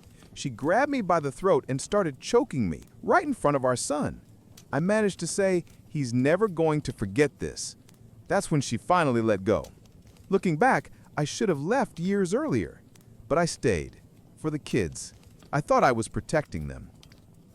When the truth finally came out, she sat across from her best friend, the wife of the man she'd been sleeping with, and said, "Yes, it's true. No, I'm not sorry." Then she just got up and walked away. She moved out, took the kids, and moved in with him, in an apartment just down the street. Even then, I hoped she'd realize that the grass isn't greener. After all, this guy had cheated on his wife before, several times, and she knew that. I waited that entire first year thinking she'd come back. She even kept a spare key to our place, and I thought maybe she held on to it because she knew she'd return one day. But by the end of that year, things got ugly. Her new boyfriend would show up at the bus stop when I dropped off the kids for school, saying, "I came to say goodbye to my daughter, not yours, mine." I told him, "Then why were you fine letting her raise her for the past 5 years? Why did you let her take my last name? Why was I there for her birth while you were nowhere around?" He nearly hit me. That same night, they both came to my place drunk because he wanted to fight it out. My ex made it public, bragging all over Facebook about her new man. Our mutual friend saw it and immediately reached out to me and his wife. Of course, I took screenshots. She didn't seem to care that she was ruining her image before the divorce was even finalized. But honestly, why would she? By then, I had already confronted her with the paternity test results. For a while, I was destroying myself mentally, wondering what I could have done differently. She accused me of not being there. But how could I be when I was working 2 jobs to just keep us afloat? I'd come home exhausted, the house a mess, walls covered in crayon drawings, blinds ripped down, and she'd still scream at me for not taking the trash out. 16 hours of work a day, and that was her biggest problem. Eventually, I started to believe maybe it really was my fault, that I somehow caused it all. It took time, and my brother, to pull me out of that mindset. He forced me to join his band, said it helped me get my life back. I resisted, but he insisted, and it changed everything. I met some amazing people, started playing again, and eventually began dating a woman. 45, kind, warm, the complete opposite of my ex. For the first time in decades, I was in a relationship where no one yelled at me or threw things at my head. But my ex still had keys to our old place. She'd occasionally stop by to drop off things for the kids. One day, she walked in and found my new girlfriend there. It didn't go well. That evening, she called, furious, demanding to know who the woman was and why she was in our house. I told her calmly, my personal life stopped being your business the day you left. That didn't sit well with her. Over the past few months, she's gone completely off the rails because of my new relationship. She tried to friend request my girlfriend on Facebook, demanding she accepted so she could see who was around her kids. When my girlfriend refused, she called screaming that I needed to make her accept. My girlfriend took the phone and said, I don't owe you access to my private life. If it's about the kids, we'll handle it through messages or calls. After that, things got weird. Suddenly, my girlfriend started getting random friend requests from people who were all friends with my ex. Then, my ex began showing up at my house on weekends while I was at work, basically spying. One time, I was on the phone with my girlfriend when she whispered, your ex just walked in. When she asked what my ex wanted, the woman said she was just checking how much milk was in the fridge for the kids. My girlfriend told her we had everything under control, and she left. When I got home, I demanded she return the keys since she no longer lived there. She gave me a fake apology, then stole our son's keys to make another copy. Once our lease ended, my girlfriend suggested we move in together, mostly to get away from my ex's insanity. My ex tried to sabotage even that. She called the cops, claiming I was taking her stuff. When the officers asked her to name a single thing that belonged to her, she couldn't. Now, the kids stay with us every other weekend. They've told me their mom doesn't let them talk about what we do together. She doesn't want to hear it. But lately, she's been prying again, asking questions about our time. Honestly, it's just jealousy. We live by the coast, and when the kids are with us, we take walks by the ocean, play games, go to the aquarium. If they come home with prizes, she throws them away. And lately, I've noticed something strange. Whenever she drops the kids off, she looks almost exactly like my girlfriend. Same haircut, same color, same style. It's honestly disturbing. Everything we do with the kids, she tries to copy the following week. If we go to the beach, she takes them there too. If we visit the zoo, she's suddenly going to the zoo as well. She finds out what we had for dinner, cooks the same thing, and even makes the kids tell her whose food they liked better. Last week, my son told me he wanted to live with us. He said, Mom's lost her mind. You can bet I'll be using that in court. And just when I thought things couldn't get any crazier, she started sending me explicit photos out of nowhere. My girlfriend was sitting next to me when the pictures came through. I immediately told her I hadn't asked for them, that my ex and I never talked like that, and even offered to let her check my phone. She laughed, looked at the photos, and jokingly asked for my ex's number, saying she'd send some of her own just to show her how it's actually done. I called my ex right away and asked what the hell she was thinking. I told her my girlfriend saw everything and was furious. She claimed she'd sent them to the wrong person. Then my girlfriend chimed in, your name is the first alphabetically in his contacts, and your boyfriend's is at the very end. So who exactly were you trying to send them to? The ex hung up immediately. Honestly, I have no idea what kind of game she's playing anymore. It's pure insanity. And just to clarify, my girlfriend didn't send her anything back. It was just a joke. She said she'd show her how it's done because those photos were laughably bad. Mirror selfies, no shirt, duck lips. My girlfriend just rolled her eyes at the lack of imagination. I don't live in the old apartment anymore. After I took back the keys, she used our son's to make herself a copy and kept breaking in. So I moved in with my girlfriend. The ex doesn't have access now. The kids don't have keys either for that exact reason. I'm currently fighting for custody. It's not easy since I'm not my daughter's biological father, but my name's on the birth certificate, which gives me legal rights. The ex has been prescribed medication, but I doubt she takes it. Whenever the kids come over, I check for bruises just to make sure no one's hurting them. Apparently, she even hit her boyfriend once, and he punched a hole in the wall, warning her that if she tried that again, he'd fight back. Comment: from what you've described, your ex sounds completely unstable, maybe even dangerous.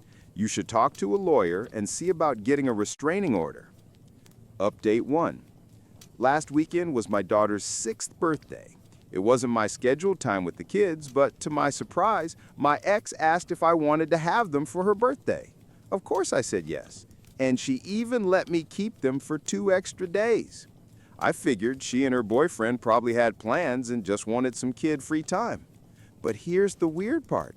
This was the first time her boyfriend could have celebrated his own biological daughter's birthday, and instead, he just handed her off to me and my girlfriend. Tell me that's not messed up. Comment: he's a disgusting coward, the kind of man who got another man's wife pregnant. Don't expect him to act like a responsible adult. Keep a record of his neglect. It might help in court. Poor little girl stuck between terrible adults. Update 2. Looks like karma finally caught up to my ex. On Saturday night, I got a furious text from her saying I hope I was happy because I won. I know I shouldn't have replied, but I asked what she was even talking about. She sent a bunch of nonsense and then told me to go ahead and gloat, said I'd probably enjoy it even more since it's my fault something bad happened to her. I asked what exactly she meant, but instead of explaining, she went on a drunken rant about how all men are pigs and can't be trusted. That's when it hit me. She was drunk again, and her boyfriend had cheated on her. I didn't say a word. You can't reason with her when she's like that. I just read the messages, realizing she finally got what she deserved. She left me for my married friend, the same guy who'd already cheated on his wife multiple times. She was affair number 3. When I reminded her that the day she left, she said, "I know what I'm getting into." Well, turns out she didn't. She thought she'd be the one who'd change him. Guess not. When she ran out of insults for me, she turned her attention to my girlfriend, said I was ugly as hell and that I could have any woman, but chose a monster to replace her. My girlfriend is gorgeous, inside and out, and her ex clearly can't stand it. She's been obsessed, copying her looks, stalking her online, trying to provoke jealousy. Then she said something even more ridiculous. Claimed I didn't actually love my girlfriend because it's impossible to fall in love with the first woman you sleep with after losing me. We'd been separated for a year before I even met my girlfriend, and it took me a long time to trust again. That trust, she earned it. Then my ex accused me of being with my girlfriend only because I lost my old apartment and was mooching off of her for a place to stay. She said, "You're just pretending to love her because you're homeless." For the record, I had my own place, across the street from my ex. She intentionally rented nearby so I'd have to see her new boyfriend every day. When my lease ended, I moved in with my girlfriend and found work near her place. It was obvious she was trying to start a fight, but I didn't give her the satisfaction. And just when I thought her insults couldn't get dumber, she said, "I'm sorry I wasn't enough for you." God, I wanted to scream. You left me. Did she forget who walked out and replaced who? She dumped me for a married man who cheats constantly. What a prize. Then she went back to insulting my girlfriend, saying we both knew deep down I still wanted her and that my girlfriend couldn't compare. That's when I'd had enough. I told her to contact me when she sobered up and turned off my phone. A few hours later, my girlfriend came home and asked what happened. I handed her my phone and said, "Read it for yourself." She read the whole thing, laughed, gave it back, and said, "Looks like he cheated on her." I nodded, and she was right. She told me my ex's narcissism explodes when she's drunk, and that she's just angry she can't come over and sleep with me out of revenge. Haven't heard from my ex since. I guess, like always, the next day she reread all her messages, realized what she'd done, and felt like an idiot. Still, I'm sure she's back with him again. She just can't stand being alone. I'm so glad your new girlfriend just laughed it off. She sounds amazing. Definitely a huge upgrade from your ex. Yeah, my girlfriend's incredibly calm and grounded. It's strange, but refreshing. I got so used to my ex's constant explosions that this peaceful vibe still throws me off sometimes. You reap what you sow, man. Karma really knows when to show up. Just keep living your life. Looks like revenge really is a dish best served cold. Your ex sounds either completely toxic or straight up unhinged. Do you think that was a manic episode? I just hope the kids are safe. Can you get full custody? Yeah, I'm already fighting for custody. And I saved all those messages. Another reason why I didn't snap at her. My ex got cheated on by the very same guy she left me for. No surprise there. 3 days later, they were back together again. She literally has nowhere else to go. Now, she's stuck with him. Since then, apart from signing some divorce papers and the occasional text about the kids, I haven't heard a thing from her. And honestly, thank God for that. Still, I'm sure she's back with him again. She just can't stand being alone. This Halloween, my brother's band got invited to play at a friend's annual event. They've been performing there for years. It's sort of a tradition now. My ex used to come with me before everything blew up, but last year she skipped it. That was around the time I found out she'd been sleeping with her best friend's husband and that my 6-year-old daughter was actually his child. This year, no one invited her, but she showed up anyway with the same guy she cheated on me with. I was furious. The event is strictly 18 plus, and she knew that perfectly well. I'm convinced she brought the kids just to get me kicked out. Security told her she couldn't bring children inside, but she stood there making a scene. Eventually, security came to me and asked if I could escort them out, and she immediately started yelling that I care more about some stupid party than my own kids. My friend, the event organizer, came over and said she could stay for 2 songs. Then she'd have to leave or he'd call the cops. I told him not to give in to her drama, but he said he was only doing it for the kids' sake. The night turned into a disaster. I was on stage most of the time, so I couldn't see what was happening in the crowd, but I heard bits and pieces between sets. Turns out my ex tried to start something with my girlfriend, and it did not end well for her. My girlfriend shut her down instantly and told her to stop using the kids as weapons. A lot of people saw it happen. When I finally got off stage, multiple people came up to me to explain what had gone down. My ex was glaring at my girlfriend from across the room, full of rage.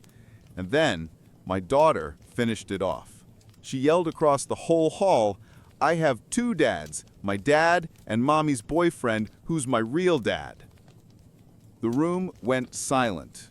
My ex turned beet red, hissed, "Thanks for embarrassing me," and stormed out. But my son refused to leave with her. He clung to me, crying, begging to stay. Her boyfriend eventually walked up to my girlfriend and asked if the boy could stay with us. She agreed, and even arranged with my friend to let him hang around until the end of the event. Later, we took him home with us. That entire night was pure hell.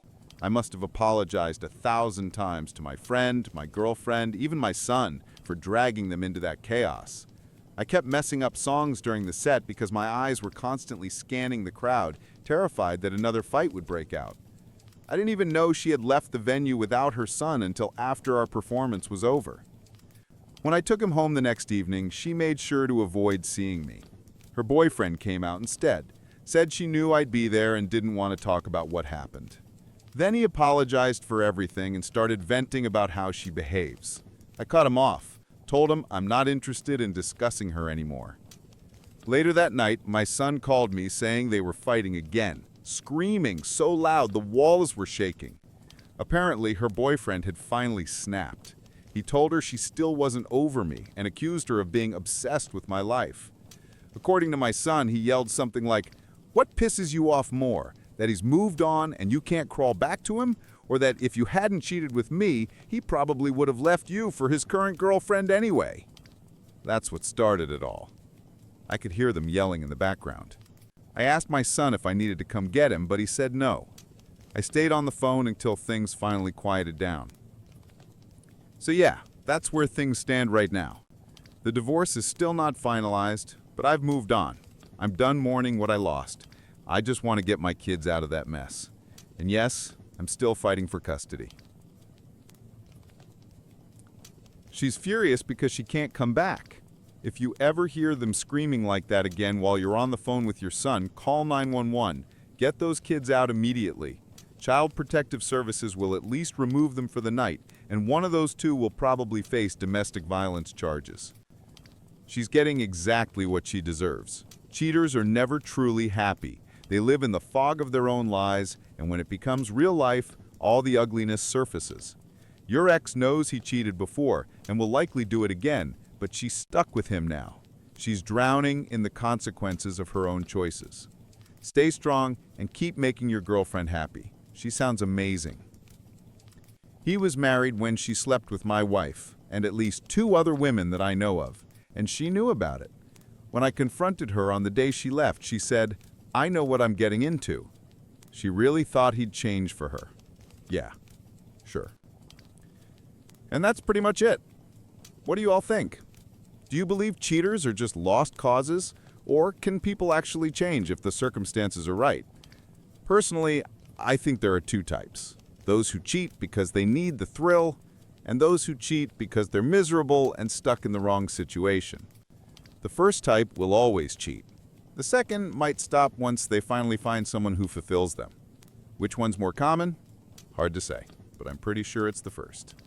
A woman treats her husband like trash, cheats on him, divorces him, and only 6 months later begins to regret everything.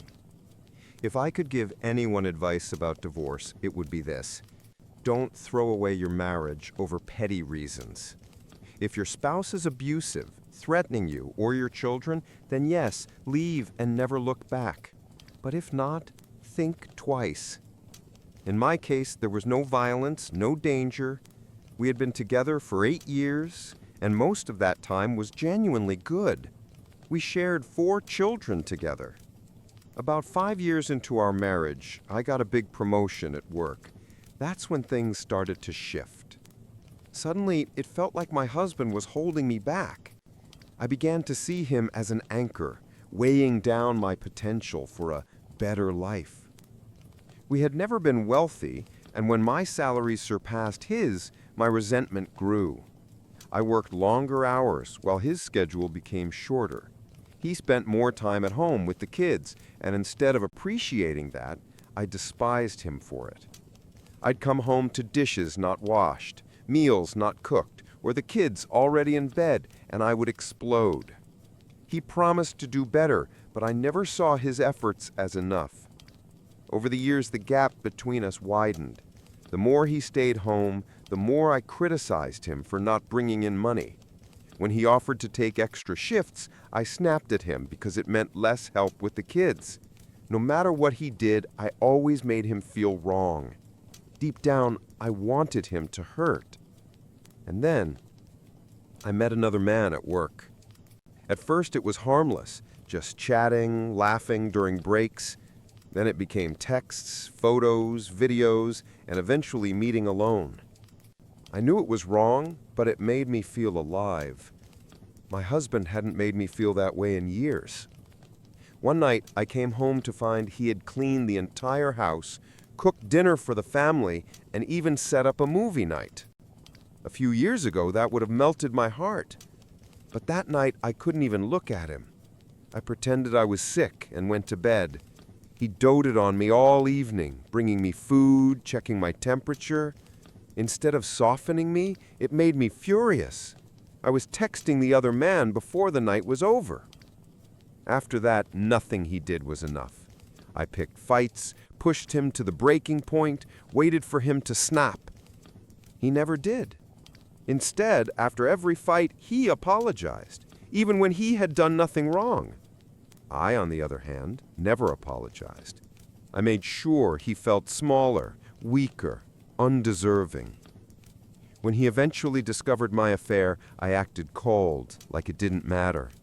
Inside, it tore me apart, but I refused to show it.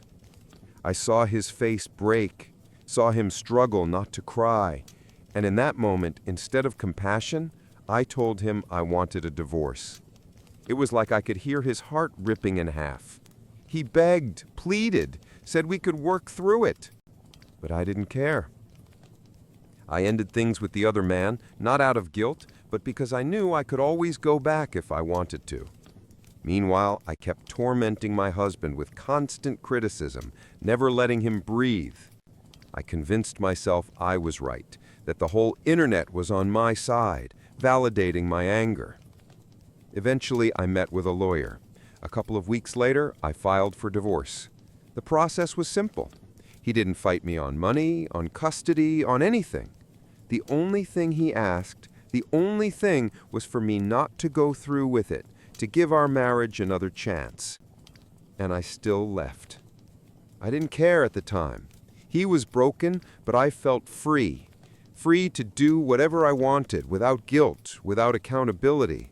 For a moment, it was intoxicating, that feeling of freedom, but it didn't last. Within the first month after he moved out, reality hit me hard.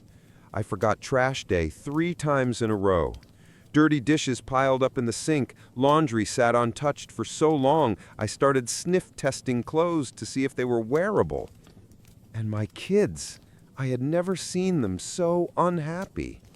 My oldest daughter had seen some of the messages I exchanged with the other man months before, and she knew her father still wanted to fix our marriage. She stopped talking to me, except to ask when she could visit her dad. The younger ones, too, said they'd rather live with him. I tried to buy their happiness, toys, games, little distractions, but their joy lasted minutes at best. They wanted their father. Work became another battlefield. Alone, I couldn't keep up with the extra hours that had once made me feel powerful. I caved and began calling my ex, asking him to watch the kids. Every single time he showed up. He'd clean the dishes, do the laundry, sometimes even cook dinner. When I came back, he rarely spoke to me. Just a quiet, "Call me if you need something." And then he'd leave. Always looking so heartbreakingly sad. A couple of months later, friends pushed me to go on a date, dinner and a movie. I thought maybe it would be a new beginning. But halfway through dinner, guilt crashed down on me like a tidal wave. It was unbearable. I skipped the movie, went home, and cried for days. That's how I ended up on a therapist's couch. I poured everything out, from the promotion at work to the divorce papers. The therapist listened and then told me plainly, I wasn't right. The justifications I'd clung to, the support I found online, all of it. Lies I used to excuse myself. I kept going back, 2, sometimes 3 times a week. I argued, I tried to prove I had been right all along. But the more I spoke, the more the truth became undeniable. I was the one who destroyed us. My flaws, my cruelty, my pride, they outweighed everything. I had said and done things so vile, even I wouldn't want to live with me. Yet he had. He wanted to. I'll never forget the day he begged me in front of the lawyer not to go through with the divorce. He was still fighting for us, even as I was signing our life away. And then I bragged about it online like it was some kind of victory. I was so wrong. Just a few weeks ago, after he had come by to help with the kids, I walked him out and asked if he'd ever consider coming back. He looked at me, tears filling his eyes, and said he didn't know if he could. The pain had been too long, too deep. He admitted that what hurt him most wasn't the cheating, or even the divorce itself, but the way I sighed of relief the moment the papers were signed. He thought his love was enough before it was too late, but I didn't. And now, he doesn't know if he'll ever be able to trust me again. I can't blame him. Looking back, he was a wonderful husband, and I destroyed him. I robbed my children of the amazing father they had. I thought I was chasing happiness, freedom. Instead, I'm spending my freedom either alone at home or sobbing in therapy sessions. Please, if you're reading this, don't romanticize divorce just because the internet makes it sound liberating. Before you give up on your marriage, take a hard look at yourself. Ask if there's something you can change. That goes for both men and women. Divorce doesn't guarantee happiness. Freedom doesn't guarantee peace. And watching your husband and children suffer because of your choices, that's the deepest pain I've ever known. My ex-wife is trying to win me back by using our daughters. Doesn't sound too serious at first, right? Yeah, it's what I thought too. But as much as I'd love to tell my ex to go to hell and never see her again, we share 2 daughters and joint custody. So completely cutting her out of my life just isn't possible. Not unless I walk away from my kids too, which I'd never do. We got married young, 20 years old, dating for 3 years before that. Our daughters were born during the first year of marriage. After the second birth, my ex had complications that made it difficult for her to get pregnant again. I didn't care. I was just grateful she made it through safely, and that we already had 2 beautiful little girls to love. The marriage lasted 9 years. It ended when I filed for divorce after discovering she cheated. I have 0 tolerance for betrayal. I refuse to make myself miserable for something I didn't cause. Maybe it sounds strange, but my love for her died the exact moment I learned about her affair in detail. So no, this isn't some story about a man who can't let go. I moved on 7 years ago. Hell, I don't even hate her. I just don't care. Whatever happens in her life means nothing to me, unless it directly affects our kids. The problem is, I seem to be the only one who's actually moved on. My ex, her family, and even our daughters keep trying to push us back together, even though I've made it crystal clear that I have absolutely no desire to ever be with her again. Maybe the fact that I stayed single for years after the divorce gave them false hope. But honestly, I just wasn't ready to jump into anything new. My daughters were my top priority. Plus, I had my own emotional mess to sort through after her betrayal, which, thankfully, I managed with help from friends, family, and therapy. My relationship with my daughters is great. We don't fight, we don't yell, and they're not rebellious or dramatic. Everything's been peaceful, except for one issue. They know their mother cheated. She told them herself about 3 years ago. Since then, I think she's been feeding them her version of events. I've asked her countless times to stop. It doesn't help anyone, least of all the girls. But instead of stopping, she just got sneakier about it. Since the divorce, she hasn't dated anyone, or even tried. I guess she thinks that makes her look noble. But honestly, I find it insulting. She could cheat on me while we were married, but now she's suddenly living like a saint? Whatever. That's her problem, not mine. For years, I could ignore the little comments my daughters made about their mom. How good she looks now, how happy she seems, the photos she just happened to show them where she's clearly dressed up to impress. But lately, things have gotten worse. Why? Because I started seeing someone. Clemence isn't the first woman I've dated since the divorce, but this is by far the most serious relationship I've had since it ended. She's 8 years older than me. We actually knew each other for about 4 years before anything romantic happened. We shared a hobby, became close friends, and eventually realized there was more between us. And yes, I genuinely love her. It even surprised me when I realized it. I honestly thought my ex's betrayal had broken something inside me, that I'd never be able to love again the way I once did. At first, my daughters didn't know much about Clemence. Just like my previous relationships, I kept things private. But eventually, they started coming home earlier than expected and began seeing her around. Nothing inappropriate ever happened, but soon came the sighs, the cold looks, and the questions. What is she doing here?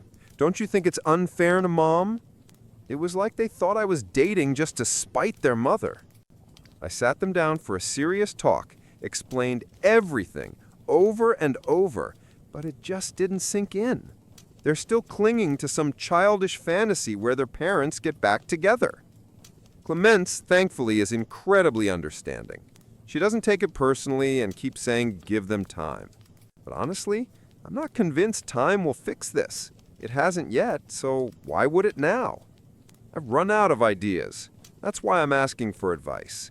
Is there any way, any possible approach to help my daughters finally understand that I will never get back with their mother? Sounds harmless enough, right? Well, not really. As much as I'd love to tell my ex to get lost and never see her again, we share 2 daughters and have joint custody. So, cutting her out of my life completely isn't an option, unless I'm willing to lose my kids too. We got married young, both 20, after dating for 3 years. Our twin girls were born during the first year of marriage.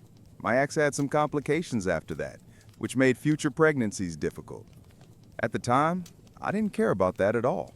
I was just grateful she survived everything safely, and that we already had 2 beautiful little girls we adored. Our marriage lasted 9 years. It ended when I filed for divorce after discovering she had cheated.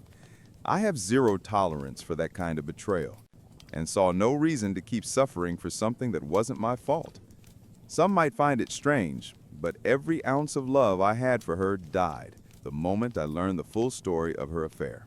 So no, this isn't some sad tale about a man who can't move on. I did, 7 years ago. Hell, I don't even hate her anymore. I just couldn't care less what happens in her life as long as it doesn't affect our daughters. The real problem is that I'm the only one who truly moved on. My ex, her family, and even our daughters keep trying to reunite us, despite me being very clear that I have zero interest in ever being with her again. Maybe the fact that I didn't date anyone for years after the divorce gave them false hope, but honestly, I wasn't about to jump into another relationship that fast, especially when I had 2 girls to raise. They were my priority. Eventually, with the help of friends, family, and therapy, I got my mental health back on track. My relationship with my daughters has always been great. No fights, no yelling, no teenage rebellion, yet they're smart, kind, and we've always been close. But there's one big problem. They know their mother cheated on me because she told them about 3 years ago. Since then, I'm pretty sure she's been feeding them a twisted version of events. I've asked her countless times to stop dragging them into our adult mess, but she doesn't listen. She hasn't dated anyone since the divorce, hasn't even slept with anyone apparently. She thinks that makes her look noble. Personally, I find it insulting. When we were married, she was sleeping with someone else, and now she suddenly can live without intimacy for 7 years? Whatever, that's her problem. For years, I brushed off the occasional mentions of her looks or the photos my daughters showed me where she clearly dressed up just to make an impression. But things changed after I started dating again.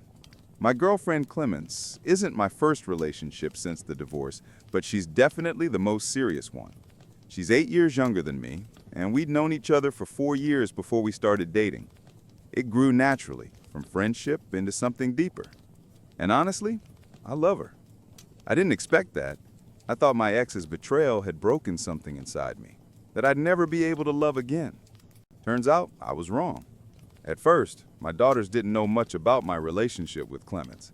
Then they started showing up at my house earlier than scheduled, sometimes finding her there. We were never inappropriate, just living our normal lives. But soon came the questions, what is she doing here? Or, that's not fair to Mom. It's like they genuinely believe I'm seeing someone just to hurt their mother. I've had long, honest talks with them, but they just don't seem to get it. They can't let go of the fantasy that their parents might reunite someday. Thankfully, Clemence is understanding. She says the girls just need time, though I'm not sure that will help. It hasn't so far. So yeah, I came online looking for advice. Maybe someone out there knows how to help my daughters finally understand that no matter what happens, I'm never going back to their mother. When I try explaining that you can't be faithful to someone you're no longer with, they just ignore it. I've begged my ex countless times to stop manipulating the girls and keep them out of our adult issues, but she doesn't care. At one point, I even considered going to court to get full custody, but was advised it probably backfired. The truth is, my daughters know why we divorced. They know their mother cheated. I usually don't recommend telling kids something like that, but mine are old enough now. The problem is that their understanding of the story is based entirely on her version, filled with excuses and self-pity. A year ago, I finally tried explaining my side, only to find out she had already told them years before when they were around 13. They know what she did, but they can't comprehend it emotionally. To them, their mother has always been loving and caring. They can't imagine her cold and distant like she was during the affair. Back then, she completely shut me out. Not just physically, but emotionally. She stopped doing little things. Morning kisses before work, random hugs, shared jokes, all gone. I realized something was off and eventually, with a close friend's help, uncovered the truth. She had been giving all that affection to someone else. I'll never forgive that.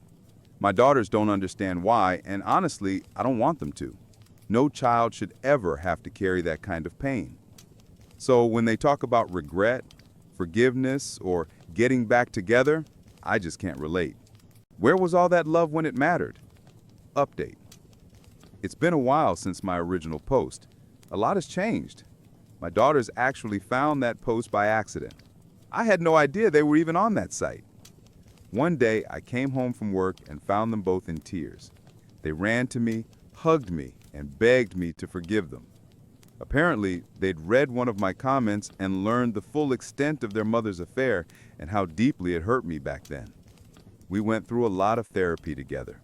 Honestly, I never blamed them. They were just kids, manipulated by their mother, who used their love as a weapon. After a few months of family therapy, the psychologist told us we no longer needed weekly sessions, just occasional check-ins. My daughters and I became closer than ever. Their relationship with their mom, though, took a hit, understandably. I told them not to dwell on her mistakes. I've long since made peace with what she did. That's also something we worked through in therapy. I eventually had a serious talk with my ex, made it absolutely clear that the getting back together nonsense needed to stop. Whether she listened or not, I don't know, but at least she stopped bothering the girls with it. Or maybe they've learned to tune her out. Either way, as long as my daughters are okay, I don't care what she's doing. As things settled, Clements and my daughter started bonding, really bonding. They started talking to her more, even asking her for advice on girl stuff. The first time I saw that, I nearly cried. Not long after, Clements and the girls surprised me. They organized a private dinner, just the three of us. Then Clements proposed to me. Yeah, she beat me to it. I was stunned, but happier than I had been in years. Not just because of her proposal, but because my daughters helped her plan it.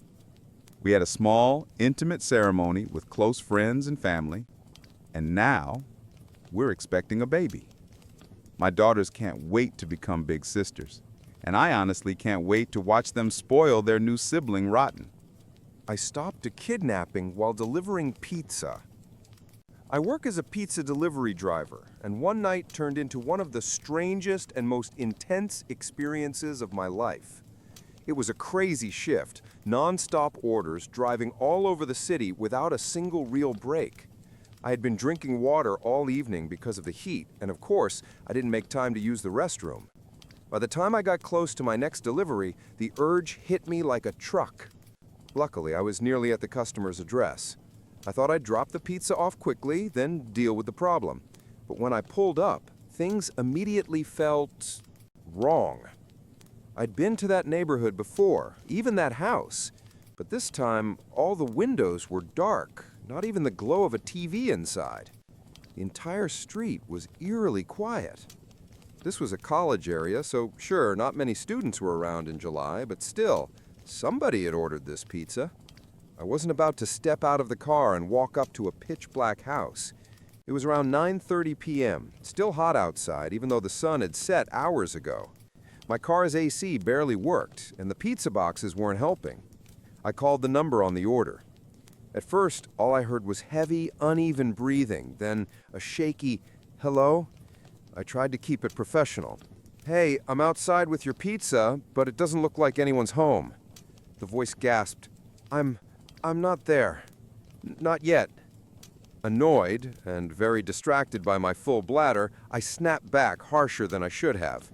"Well, if you're not here, I'll have to cancel the order. You were supposed to pay cash. Next time, plan better." Almost immediately, I regretted it. The voice grew clearer. It was a young woman, maybe in her early 20s. Out of breath, she explained, "Oh my God, I was running home. I almost didn't hear you. I just switched off my AirPods. Is this better? I lost track of time at work, but I knew you'd be coming, so I'm literally sprinting back right now. Please, please don't leave. I'm starving and I don't have a car. Just 5 minutes, I promise." Hearing her voice jogged my memory. I had delivered here before, and she was always polite. Now I felt like a jerk for barking at her. I told her it was fine, that I'd wait, and hung up. But the bathroom situation was reaching emergency levels.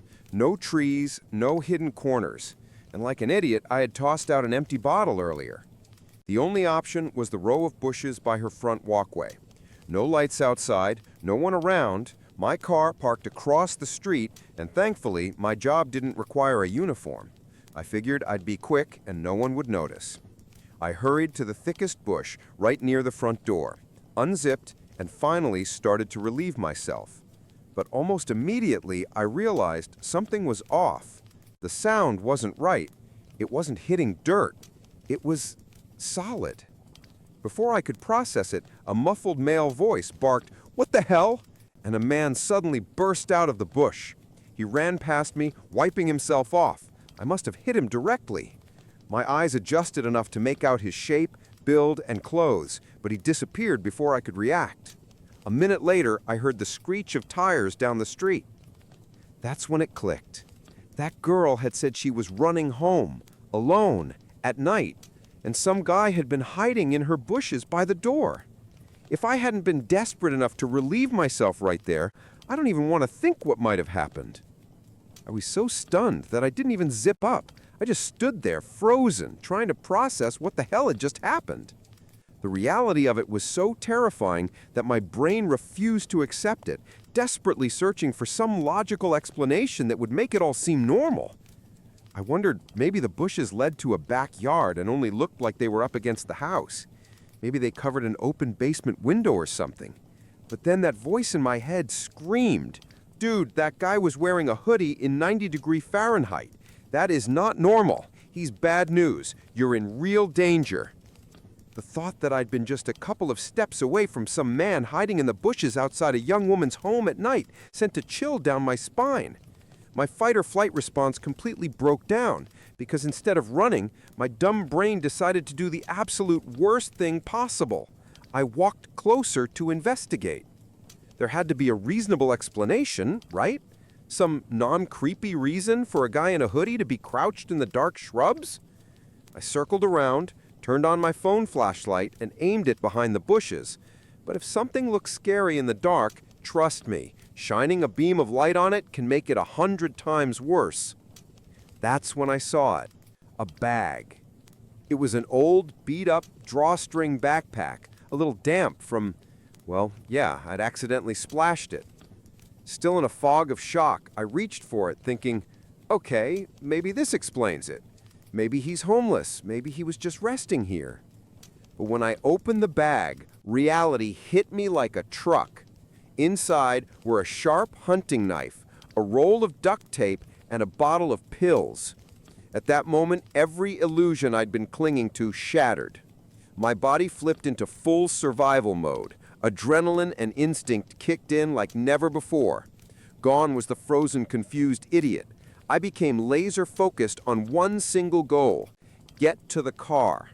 I dropped the bag like it was on fire, bolted across the street, jumped into my car, and floored it before the door had even shut.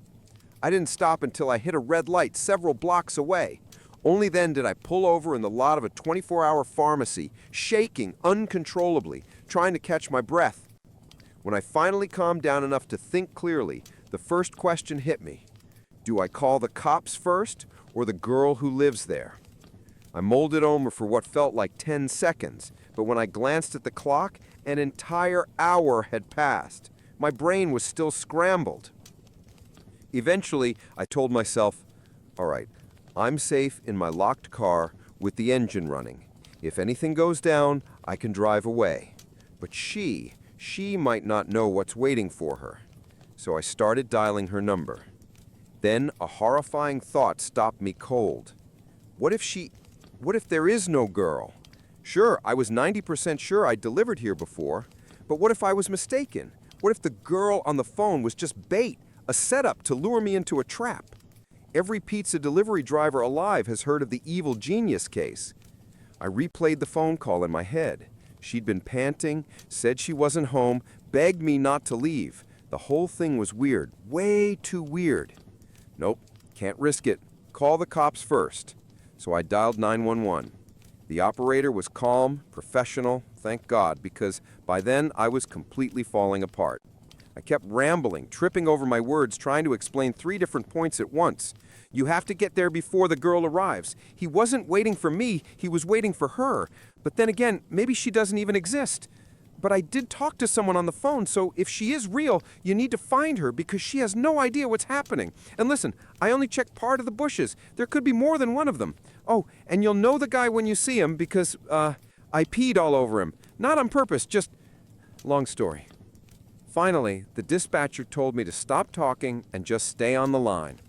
And then, her number popped up on my phone. Incoming call. I couldn't answer without disconnecting 911, so I ignored it. Seconds later, a text came through. Hey, I'm here, but I don't see you. I blurted it out to the operator, and they said the officers were just a couple of minutes away from the address. But my stomach twisted with guilt. Rationally, I knew the odds of her being some kind of scammer were tiny. Much more likely, she was a real girl walking straight into a nightmare. I unmuted the line and said, I'm going back. I can't just sit here. They definitely didn't like that answer, but I had already turned the car around. My heart was pounding out of my chest, and the whole way I was muttering under my breath, shh, fuck, fuck, fuck. And then I saw her. I overheard my girlfriend mercilessly mocking me in front of her best friend, and it was brutal. My girlfriend's name is Jenna. She's 28, and we've been together for just over 2 years. I'm 33, a veterinarian, and we first met at my clinic. She had just moved to the city and brought her dog in for an ear infection. We started talking, and what was supposed to be a 15-minute appointment turned into an hour-long conversation. I had never been so captivated by a woman before. I used to live a typical bachelor lifestyle, thinking I'd probably stay single forever. My life, full of fleeting, casual encounters, was becoming increasingly dull and empty. Jenna is charismatic, with a large circle of friends, and her best friend is a guy named Dylan, whom she's known for years. I trust Jenna, but I'd be lying if I said their friendship didn't bother me. I'm not angry with her over it, and she assured me they've been lifelong friends with no romantic involvement. I'm confident enough in myself to accept their friendship, and even tried to get along with Dylan.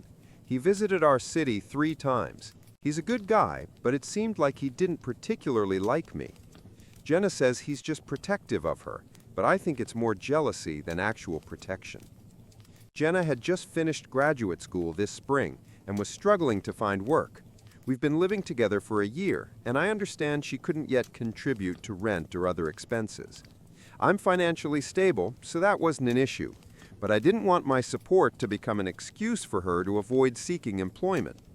I believe everyone needs financial independence, so I made it clear she should start paying half of the expenses once she got a job.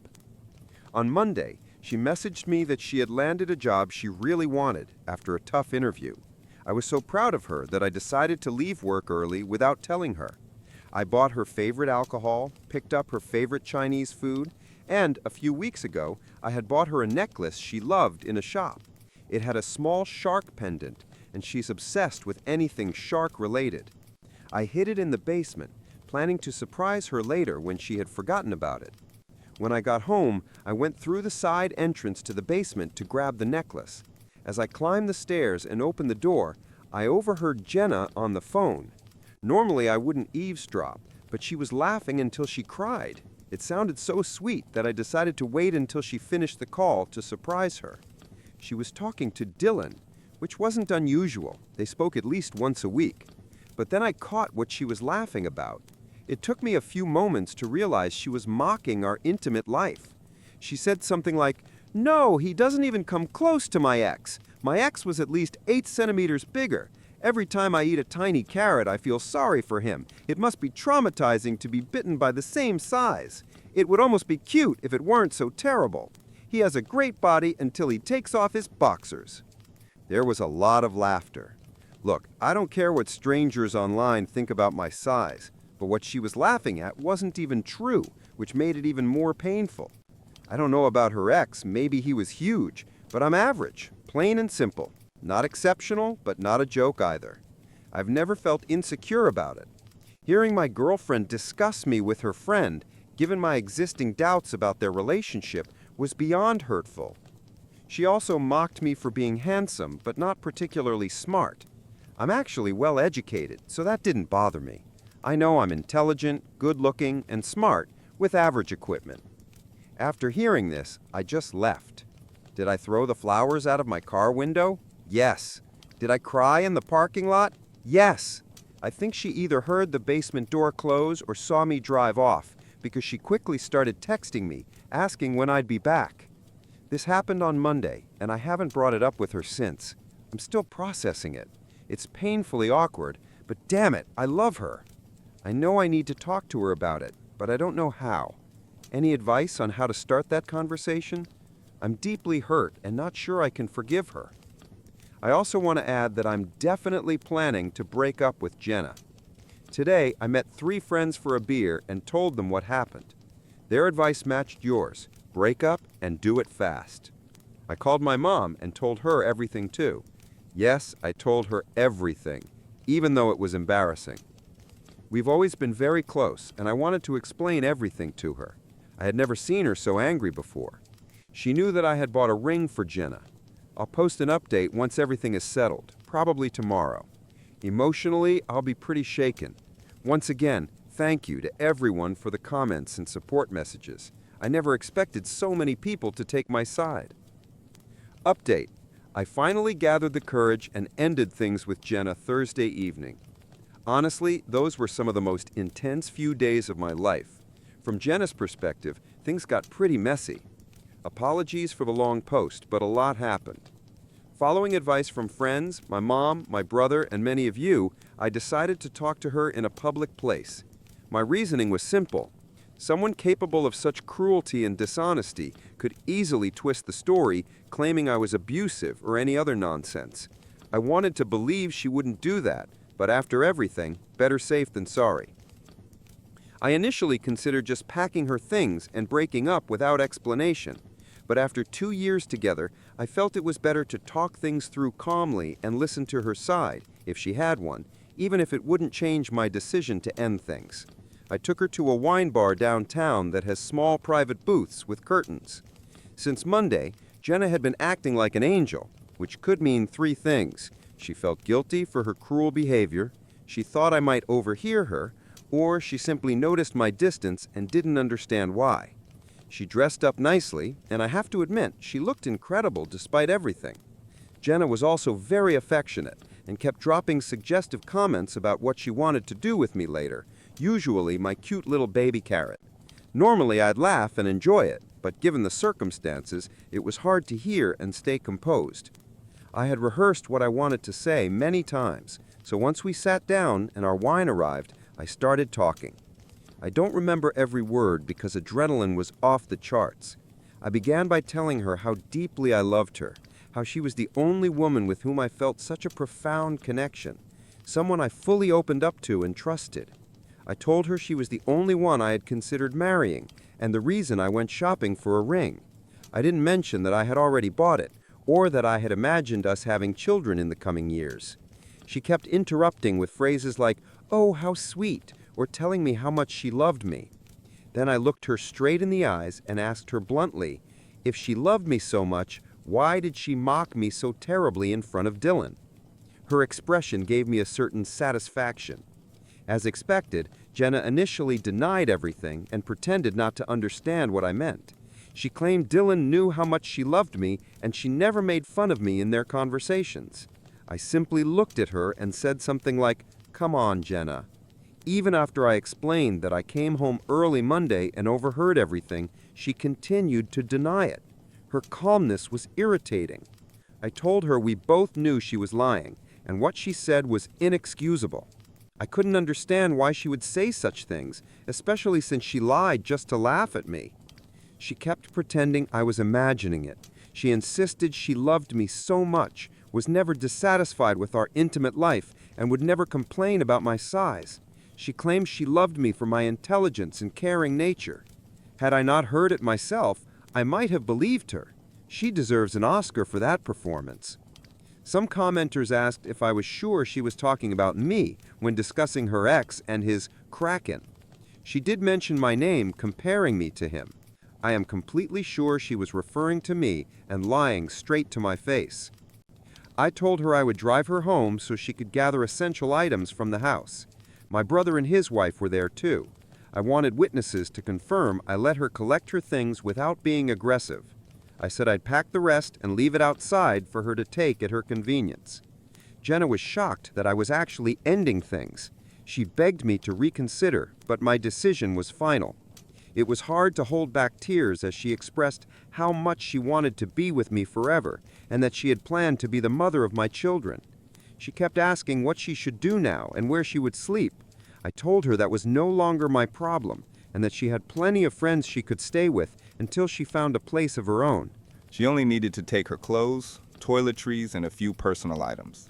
Almost all furniture and decor in the house, which she had redone, had been paid for by me. And then the tears began. Jenna started crying, saying she couldn't understand how I could treat her this way. She repeated over and over that she always thought I was a good guy. I told her I am a good guy. That's exactly why I didn't throw her things on the lawn, change the locks, or leave without explanation. And then somehow she managed to twist the knife even deeper. She admitted she didn't know why she had said all those things to Dylan. Maybe it was because with him, she could laugh at things that would otherwise make her cry. Apparently, this included my penis. Normally, I don't stoop to sarcastic remarks, but I told her she was welcome to move back to her hometown and live happily with her ex and his 23-centimeter endowment. Seeing her tears vanish instantly was shocking.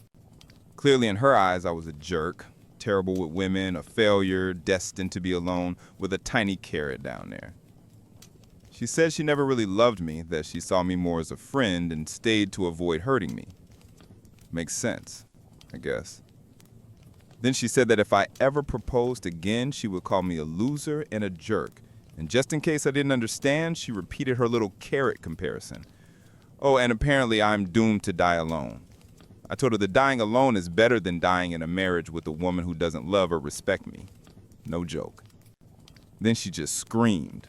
A long, unbelievably loud scream. Not even words, just pure noise. It was terrifying. After that, she ran out, calling me a disgusting pig. I had already paid the bill and apologized to the waiter for the drama. When I stepped outside, she was just standing there, crying. Even though what she did and said was awful, it still hurt to see her like that. I didn't want to just leave her outside in the cold, so I offered to drive her home so she could gather her things, but she had to stay somewhere else afterward. She agreed. The car ride was silent, incredibly awkward. When we arrived home, my brother and his wife were there. His wife stayed inside while Jenna collected her belongings, and my brother waited with me outside. The process went relatively smoothly. I left her a note explaining that her things were on the porch and she could collect them anytime I was at work. I didn't hear from Jenna all day until it was time to come home from work. She sent a vicious message wishing me every misfortune imaginable. I didn't respond. When I got home, I found my house in complete chaos. I have no idea if she made a copy of the key or somehow knew how to pick locks, but she got inside and destroyed everything. Breakable items were smashed, furniture ripped apart, and the kitchen was ruined. The only good thing she did was lock my 2 dogs in a room, probably to keep them safe from broken glass or spilled food. I have 2 cars, one for daily use and an SUV for work, which I use for house calls or transporting large or exotic animals. Among all this chaos, I remembered that I had given her the keys to the SUV in case of emergencies. She destroyed that too. Inside, flour was scattered and tomato sauce was spilled everywhere. It's just stuff, I know, but the most shocking part was that she could act so childish and destructive after everything we'd shared. Just the weekend before, we'd gone to a show, hung out with friends, played Monopoly, made up our own drinking game, watched Netflix, and even had sex multiple times.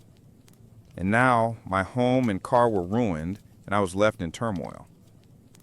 In a fit of anger, I immediately ordered 22-kilogram bags of mini carrots delivered to Jenna at her friend's address. 40 kilograms of tiny carrots, within an hour. That evening, I got plenty of angry and insulting messages from her. Yes, it was petty, but I don't regret it. Aside from the wasted food, hopefully she donates or cooks with them. I blocked Jenna. She's truly cruel, and I know I deserve better. Since Monday, I've reflected a lot on myself as a partner and tried to understand what might have caused her to build up resentment or dissatisfaction toward me. To be completely honest, I work hard, I make time for everyone I love, and I try not to bring stress home. Some days at work are just brutal, and today was one of them. I'll admit it. Jen and I had argued about this before, and I genuinely tried to organize my schedule so I could come home at a reasonable hour and leave the stress of work behind. But anyone who's a vet or knows someone in the field understands that we're always on call for emergencies. Sometimes we have patients that need constant monitoring or overnight care. Taking a day off is possible, but it's complicated. I have an incredible team that can handle most situations, yet even on days off or during vacations, I still get calls or messages. I'm sure there were moments when Jenna felt second to my work, and honestly, I know there were. She told me that herself. I tried to adjust, but there's only so much one can do. As far as I remember, I was never intentionally mean or rude to Jenna. Sure, there were bad days when I was irritated or distant, and we had arguments and disagreements, but nothing toxic or abusive. I really believed we had a strong relationship and that we were both happy. I was happy. Still, it's hard not to question yourself and wonder if I really had disappointed her or neglected her to the point that she felt so unloved that she acted out the way she did. I don't know. What I do know is that regardless of any perceived shortcomings on my part, her words and actions were completely unacceptable. I did not deserve any of it, and that's on her. A quick update, I filed a police report and took photos of the wrecked house, hoping it will help cover at least some of the damages under insurance. Honestly, I don't expect much from the police since I can't prove it was Jenna. And frankly, I don't want to see her again. I just hope the insurance covers the damages and I'll move forward with my life. The lawnmower theft. A guy from a lawn care service stole my lawnmower and disappeared. I occasionally hire local workers through a third-party app to mow my lawn. I've never had any issues, until recently, when I decided to mow it myself and realized the mower was gone. I usually keep it on the back porch. After checking my security footage, I was shocked to see the last guy I'd hired stealing my brand new mower, the one I'd only used twice, and trying to sneak it out through my neighbor's yard. The idiot must have thought my camera had a narrow angle. I reported it to the service, and they confirmed it was theft. They told me I needed to file a police report so they could help track the guy down and recover the mower. Update 1.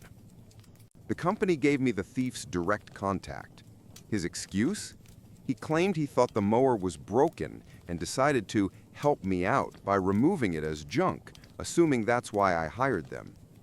Now he says someone stole his trailer with my mower inside it. I'm currently on the phone with the sheriff, filing a report. The sheriff said the amount qualifies as grand theft since it's over $500. He contacted the guy and gave him 24 hours to either return the mower or pay the full cost. Otherwise, it becomes a criminal case and a warrant will be issued for his arrest. Small-town sheriffs don't mess around. I also posted the theft video on the neighborhood app next door.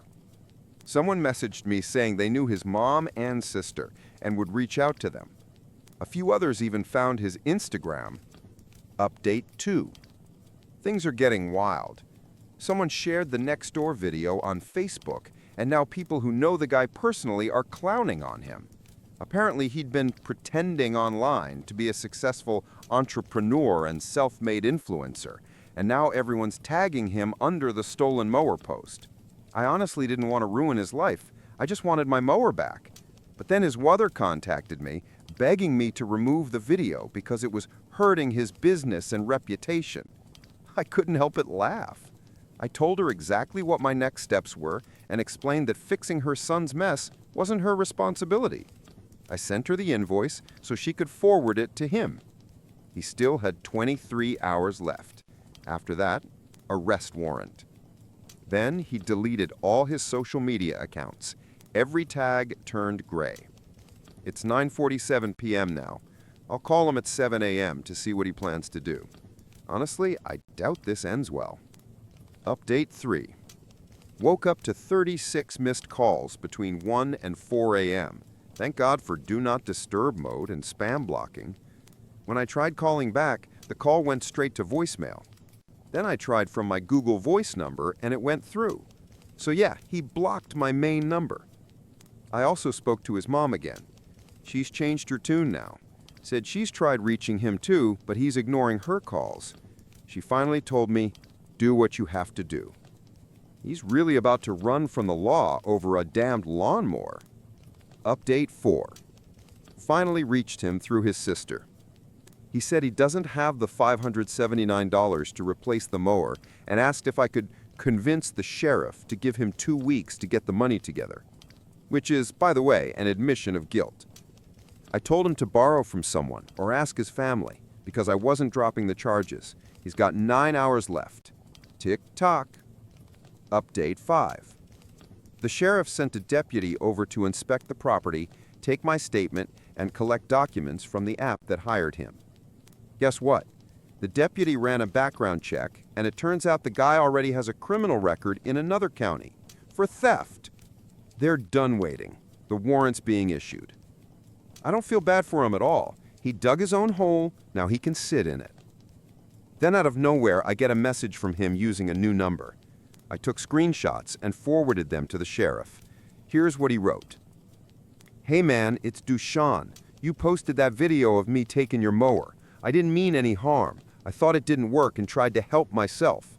Lots of my clients asked me to take old gear off their hands. Yours didn't even start when I tried it. I'm not paying for something you just left in your yard. This is your fault, not mine. And about that sheriff thing, I've got a great lawyer. God's on my side. You act like it's the end of the world, but I'll rise again. Good luck, bro. Yeah, the dude has completely lost it. I stopped responding altogether and forwarded the messages to his mother and sister. He seriously needs help. Then he sent another text. You think this is a joke, man? I don't care about you or the cops. It's all a game to me. People like you always try to bring down guys like me when we're rising up. You'll never understand my hustle. I live this every day. I could buy 10 lawnmowers if I wanted. Yours was trash anyway. Can't even afford a John Deere like a real man. You're a clown. Always will be. That's probably the last update, unless the sheriff tells me he's been arrested. If that happens, I'll post his mugshot. For now, I just bought a new mower, an electric one I can keep inside the house this time. Thanks to everyone for the support, jokes, and laughs. You honestly helped me stay sane through this mess. Final update. The sheriff called. The arrest warrant is active. If his plates get scanned or he's pulled over, he's done. Police don't have his current address, only his mom's. But I gotta say, the sheriff's office handled this incredibly fast. Not sure if I should tell his mother. Oh, and I treated myself today. Bought a new electric mower with a leaf blower, trimmer, and quick charger. It's quiet, clean, and stays in my garage. A corporate lawyer friend read the service's terms and told me I have a solid case. He's taking it pro bono. He even thinks the company will settle out of court to avoid bad publicity. And get this, someone said the thief is in Texas now. Looks like the guy really ran off over a lawnmower. The entitled lady at Starbucks. A woman with an inflated ego decided that using mobile orders was unfair and demanded that I wait in line, even though my drink was already paid for and ready. I'm 28. There's a Starbucks conveniently located near my therapist's office, and over the past few months, I've gotten into the habit of grabbing a sugary drink before each session. Don't judge me. I know those 400-calorie whipped cream-topped sugar bombs aren't real coffee. But that overpriced $10 liquid dessert is my small comfort before diving into emotional self-improvement. Yesterday morning, on my way to therapy, I made a rare, smart decision. I ordered ahead through the app to avoid the lunchtime rush. Perfect timing. 10 minutes later, I walked in just as the barista was finishing my pumpkin spice cold brew. She called my name, and I happily stepped forward to grab it. But before I could pick it up, a manicured hand gently landed on my forearm. The hand belonged to a woman who looked about 35, polished, confident, wrapped in a flawless linen suit. Her sleek ponytail, gold jewelry, and designer bag practically scream, "I'm important." She exuded that unmistakable aura of superiority, chin slightly raised, posture perfect, as if she believed the air around her was more refined than everyone else's. For simplicity, let's call her Miss Entitlement. Her smile looked polite, but her tone was sugary sweet and condescending, like a teacher correcting a clueless child. "That's not yours," she said softly. I frowned, confused. I checked the cup. My name was written right there. "Oh, sorry. Do you have the same name? I think this one's mine. What did you order?" She shook her head, the smile tightening. "No, my name's much longer than that. I ordered a hot soy matcha with 2 pumps of vanilla." "Ah, then this definitely isn't yours. This one's a pumpkin spice cold brew. Maybe yours is still coming out. You could ask the barista." I reached for my cup again, but her manicured claws tightened around my arm. Her mask slipped, and that fake smile cracked. "You didn't say it was mine," she snapped. "I said it's not yours. I saw you walk in and grab the first drink you saw. You can't do that. You need to wait in line like everyone else." It finally clicked. "Oh, I ordered through the app. It's prepaid and ready for pickup. See?" I pulled up my confirmation email on my phone and showed her. "Order placed 12 minutes ago, paid in full." She barely glanced at it before smacking my hand away, hard enough to leave a red mark. "You can't just walk in and take it," she hissed. "I don't care if it's your drink. It's not fair to everyone else who's waiting." I stood there, stunned. Did this stranger seriously just hit me over a Starbucks order? Around us, maybe 8 people were waiting for their drinks, with another dozen still in line. She honestly thought I should wait behind all of them just to satisfy her warped sense of fairness? I locked eyes with the barista, who looked exhausted, the kind of weary look only years of customer service trauma can create. She sighed and approached us cautiously. "Hi, is there a problem here?" Before I could answer, Miss Entitlement jumped in. "Yes, this girl just walked in, grabbed a random drink, and won't wait her turn. Tell her to get back in line." I held up my phone. "That's not true. This is my drink. I ordered it through the app. Here's the confirmation, and the name matches the cup. Look." The barista double-checked my phone, glanced at the label, and nodded. "Yes, ma'am, this order is hers. She paid in advance." The entitled woman's jaw tightened. "I don't care if she paid. I've been waiting here like everyone else. She doesn't get special treatment." The barista's tone stayed calm, but firm. Her order came through the mobile system earlier, so it was prepared in order of receipt. You're welcome to use the app next time to skip the line. But you can't stop other customers from collecting their drinks or use physical force. Please step aside, or I'll have to ask you to leave. Miss Entitlement's face flushed crimson. "No, I want my drink, and she can wait like everyone else. Make my matcha first. I don't care if hers is done." I sighed. "I'm actually running late for an appointment, so can I just take my drink and go?" Also, she hit me. There's a red mark on my arm. Maybe call security? The barista nodded. "Yeah, I think that's best." Up until that moment, Miss Entitlement hadn't raised her voice. She'd been calmly dripping venom with that infuriatingly patronizing tone, like she thought we'd all eventually come to our senses and realize she was right. But when the barista finally handed me my drink, her composure shattered. Her face twisted with pure rage as she turned on the poor employee. "This is ridiculous. Your system is broken. Do you have any idea who I am? You'll regret this. Get your manager now." And that, my friends, is how I got smacked in the hand by a Starbucks Karen because she doesn't understand how mobile orders work. I didn't do anything wrong. I paid for my drink, and I'm not going anywhere. I'll sit here and enjoy it. I have every legal right to do so, and there's nothing you can do to stop me. While the demon continued her tantrum, I glanced at the unflappable barista. She blinked heavily, and for a moment I thought she might actually cry. But then I realized, this battle-hardened warrior was simply restraining the urge to roll her eyes. She met my gaze and gave a subtle nod toward the door. After years of surviving the front lines of customer service hell, she could handle this herself. The crowd parted like the Red Sea, letting me pass toward the exit. Just as I reached the door, the elegant woman realized her prey was escaping and screeched, "Hey, where do you think you're going? She can't just leave. Someone stop her. I said she has to wait her turn like everyone else." I raised a single finger in her direction and slipped out the back door just as the bell above the entrance jingled. A security guard had arrived. Beelzebub's righteous tirade immediately shifted gears. Now she was shouting that she had every right to be there, that she hadn't done anything wrong, and that she refused to be kicked out.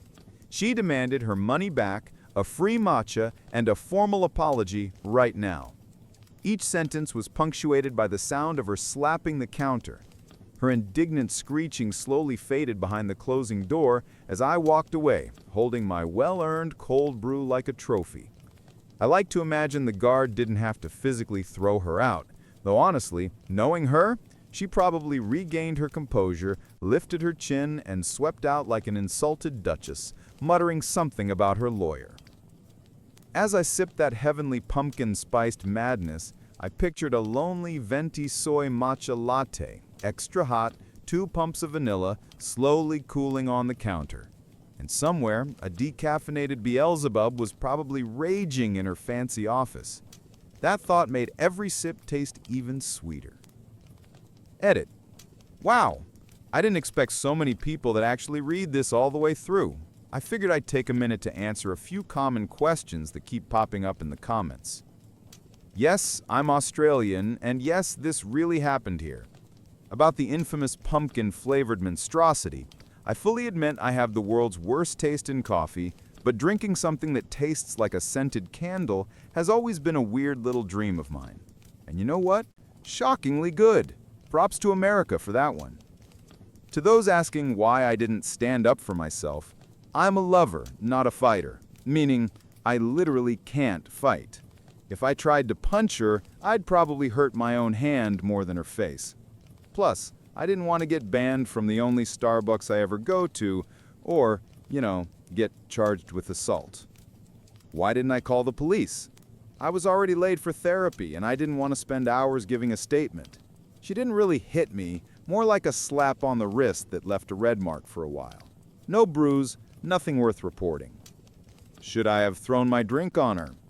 Absolutely not. I'd rather calmly sip my $9 coffee milkshake in peace. Besides, if I'd made a mess, the poor employees would have had to clean it, not her. Oh, and shout out to the guy who literally made a fake account just to send me a death threat because he didn't like my tone and thinks I'm a stuck-up witch. Honestly, kind of flattering. That's a lot of effort for one hate message. If you're reading this, send me your name and address. I promise I won't forward it to the cops. And finally, to everyone who made it this far, thank you. It's nice knowing someone actually reads this stuff. This was fun to write, but it's now 4 a.m. and I'm about to crash. Let's see what chaos tomorrow brings. Before we move on to the next story, I've got a question for you. What would you do in this situation? Actually, it reminded me of something that happened to me recently. It's kind of similar. I'd ordered a shawarma through an app, got a notification that it was ready, but when I arrived, I had no idea where to pick it up. The girl behind the counter, she was serving someone else, totally silent, and I just stood there, waiting, confused. I finally asked, "Hey, can I pick up my shawarma?" And she just didn't answer. Awkward silence. I waited until she finished with the customer, asked again, and she finally handed it to me. I said, "You could have just said something," and she replied, "Can't you see I'm serving someone?" Like, what? I was new there, didn't know how pickup worked, and she couldn't spare 2 words to clarify? Some people just really hate being mildly helpful. Anyway, what do you think? Was she totally right to ignore me? Or was that just bad customer service? Curious to hear your thoughts, because like in the Starbucks story, sometimes these wait your turn situations aren't as black and white as they seem. I nearly lost $900,000 during my divorce, but instead, I destroyed my cheating wife in court with shocking evidence. I work as an elementary school teacher, so my daily routine is very predictable. I have fixed hours at school, and every Tuesday we usually had staff meetings that ended around 6 p.m. That meant I normally got home by 7. My wife, Terry, whom I had been married to for over 30 years, would go to the gym every Tuesday evening. She always came back exhausted, so I usually prepared dinner while she showered and handled the house chores. But one day, my principal surprised us by canceling the meeting. It was only 3:30 p.m., and I thought it would be a great idea to head home early, cook dinner, and maybe catch up on some household tasks. Lately, I'd noticed Terry becoming more distant, and I hoped a candle at dinner might help rekindle some spark between us. Our marriage had been strained by financial troubles, and I could feel her pulling away more and more. She wanted to control everything, and if things didn't go her way, she would become stubborn and irritable. I always thought of myself as patient, but it was starting to wear me down.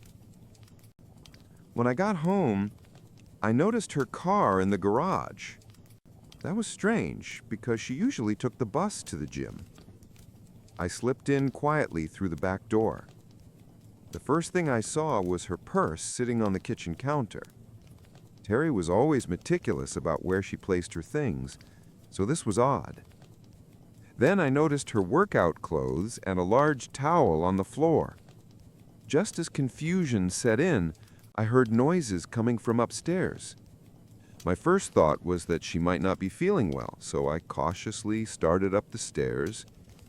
That's when I stumbled over a pair of men's shoes. Scattered on the steps were pants, a shirt, socks, and worst of all, Terry's lingerie, the kind she only wore for anniversaries or special nights. My blood ran cold. I froze on the stairs, heart pounding, stomach turning. For a moment, I thought I might faint. I sat down, trembling. Then anger began to boil inside me, an emotion I rarely allowed to take control. Years of teaching had given me patience, but this was beyond anything I could manage. I moved quietly toward the bedroom. To reach it, you had to pass through the walk-in closet. The door was cracked open just enough for me to see inside.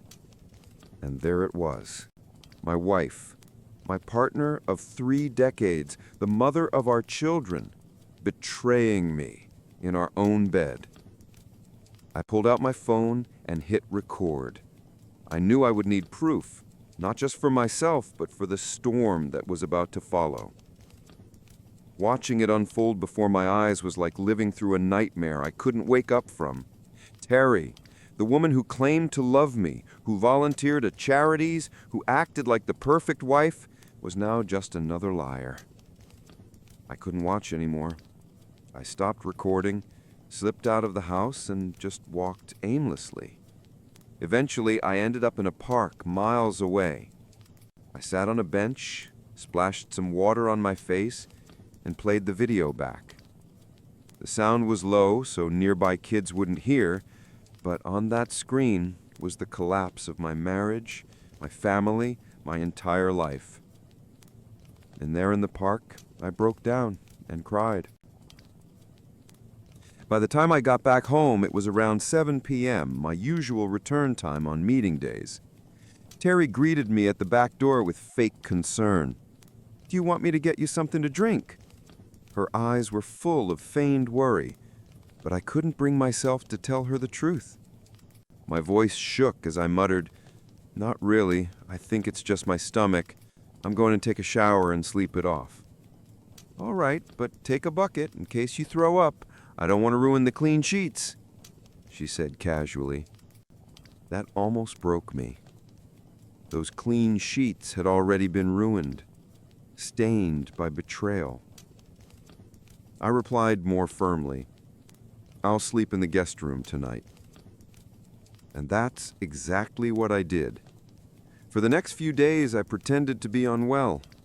She went on with life as if nothing had happened, while I carried the weight of the recording in my pocket. The evidence that my marriage was nothing but ashes. When Monday came, I finally decided what to do next. I needed answers. Was this just a one-time betrayal, or had it been going on for a while? The next morning, I told the principal that I had to undergo an unexpected medical procedure and wouldn't be able to teach for a few days. A substitute was arranged, which gave me the freedom I needed. On Tuesday, I left home as usual, but parked several streets away, then walked back quietly, cutting through neighbors' yards. I knew all the back routes and moved carefully so no one would notice me. I slipped into our detached garage and changed into casual clothes and soft shoes to keep silent. Then came the waiting. I remembered that the last time I'd come home early, there hadn't been any strange cars parked outside. That meant her lover probably came on foot. I crouched behind the hedge and bushes near our front entrance, hidden but with a clear view of the door. Terry carried on her morning as if everything was normal. Washing dishes, starting the dishwasher, vacuuming, dusting. Around 11:30, she went upstairs. I heard the shower running, followed by the toilet flushing. After about 45 minutes, she came back down and left the front door slightly open, an unspoken invitation for her guest. It didn't take long. Around 12:30, he showed up. I didn't know who he was at first, but I managed to capture about 10 seconds of video on my phone. It showed his side profile and almost a clear shot of his face. He didn't hesitate, he just walked straight into my house. The first words I heard froze me in place. "I hope you're wearing that workout outfit again." "Of course," Terry replied with a giggle. "You always loved when I put it on. Sometimes I think that's what hooked you in the first place." That was all I needed. Their comfort with each other screamed of a long-term affair. They headed upstairs without a care in the world. I returned to the garage, my heart pounding out of my chest. My head was spinning with questions. Who was this man? How long had this been going on? And why hadn't she ever talked to me about anything? What terrified me more was the thought of my health. They hadn't used protection, at least not that I could see. The idea that she might have put me at risk made my stomach churn. I thought back to her years at the gym, the social circle of married women she had joined, and the charity events. Maybe the gym held the answers. Update 1. Being a teacher came with one big advantage. I had access to printers and other resources. I decided to start by printing still frames from the video I'd taken. Identifying him was now my top priority. On Thursday, when Terry was supposed to go to the gym again, I suggested going with her. I claimed I was thinking about getting a membership myself, especially since school was on break. She immediately grew uncomfortable and tried to talk me out of it. "It's really just a group of wives who chat more than work out," she insisted, but I didn't budge. So that Thursday, I walked into the gym with her. The moment I stepped inside, it felt like a scene from an old Western. Everyone turned to stare at me, whispering among themselves. Terry was visibly on edge, sneaking nervous glances toward the staff area. I tried to distract myself by walking around the facility. It was the usual setup, rows of machines, mirrors on the walls. Near the exit, I noticed a staff board with photos and contact info. At the top was the owner and director, Miss Elizabeth West, followed by 2 women and 1 man. My blood went cold. The man was him, the lover. Under his photo, Philip Barnes, head of training programs, personal coach. As I memorized his number, I looked back toward the machines. Terry was gone.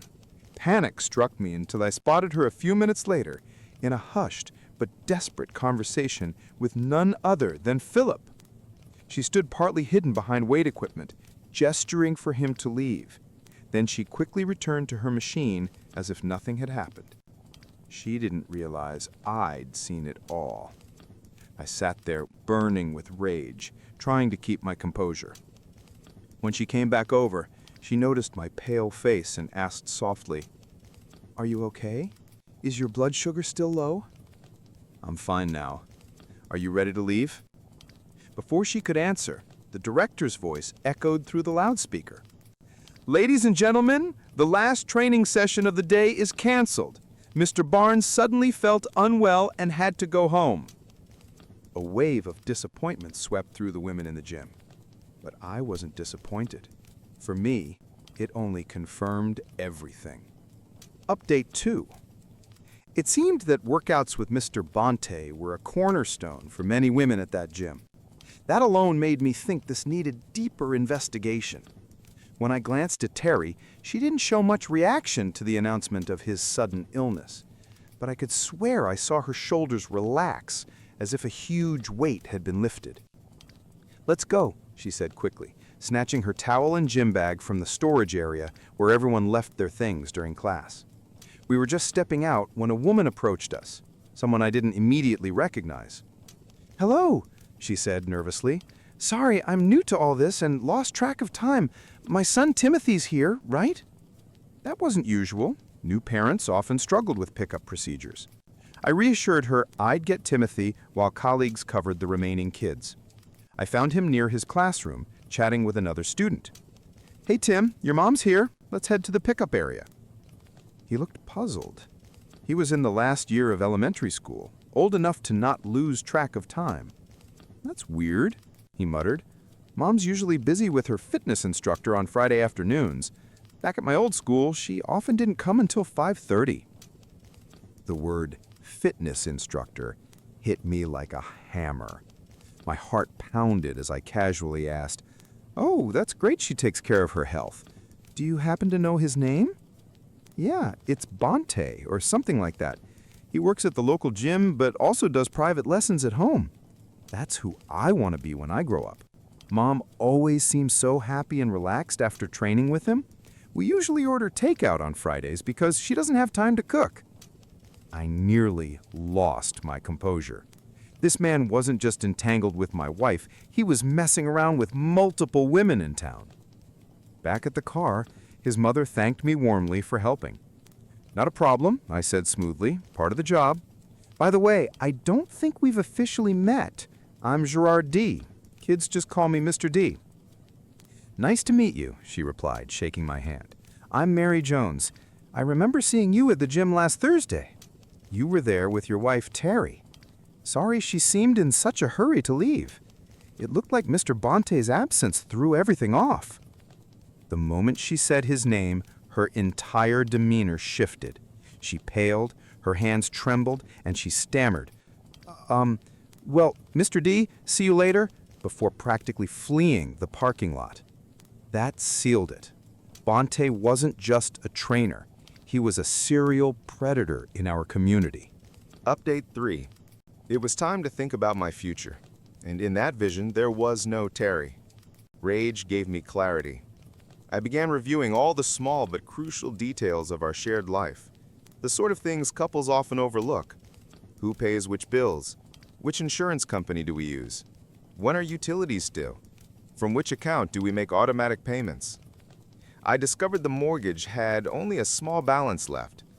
My retirement account had grown to an impressive $900,000, thanks to mandatory contributions from our teachers' union.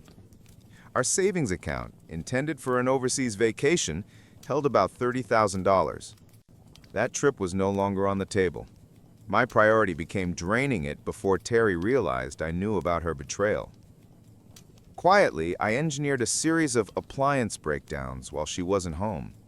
I'd unplug a cord, then claim a repairman had come to fix it, paying in cash. In reality, I pocketed the money and repaired it myself. Over time, I gathered nearly $20,000 this way. I also purchased tools and other necessities to prepare for what was coming. Update 4. I always paid cash for everything, showing the receipts to Terry, then secretly returning the items the next day. Dishonest? Absolutely. But honesty and trust had already been gutted from our marriage.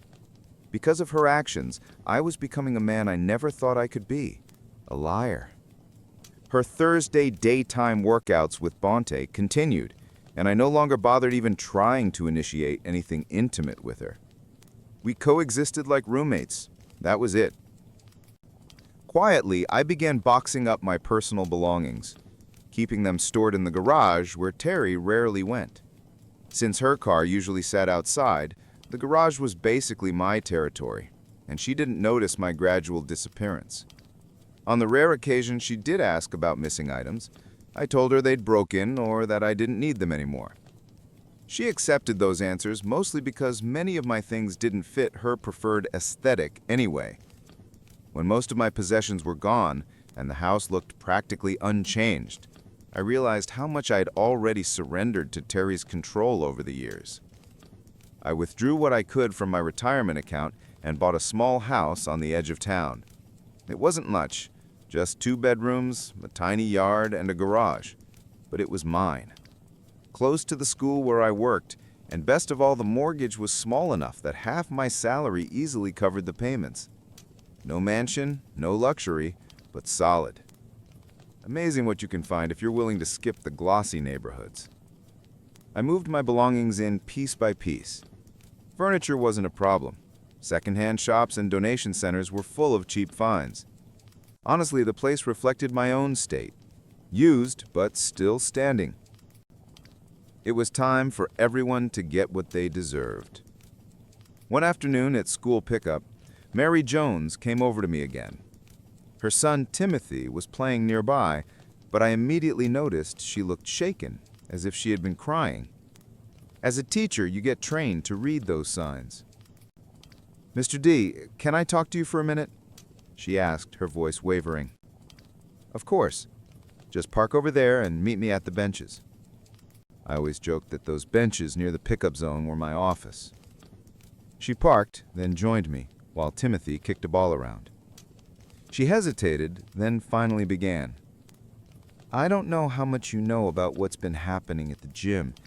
I kept my face steady. "I know Terry, my wife, enjoys it there. Says it keeps her in shape." She bit her lip, clearly wrestling with herself, then blurted, "There are things you need to know." I cut to the chase. "Does this have to do with Philip Bonte?" Her expression hardened instantly. "You have no idea just how much it has to do with that pig." "I can imagine. But go on." Tears welled in her eyes. "He targets women at the gym. Regulars. He watches, waits, and then pounces." I asked how she knew. She looked away, ashamed. "Because I was one of them. Until last month. We met every Friday at 12:30. Her voice faltered as though reliving it. She confessed how she had believed there could be a future with him. Divorced, lonely, missing intimacy. Bonte had filled a void, until suddenly another woman replaced her. He dropped her cold, with nothing but a half-hearted, "Sorry, can't anymore." She gave a bitter laugh through tears. "I thought I was special. Turns out I was just another notch." I sat stunned. How could she unload this on me, her child's teacher? She must have been truly desperate. Trying to offer some comfort, I murmured, "Relationships aren't always what they seem." Her eyes narrowed, searching my face.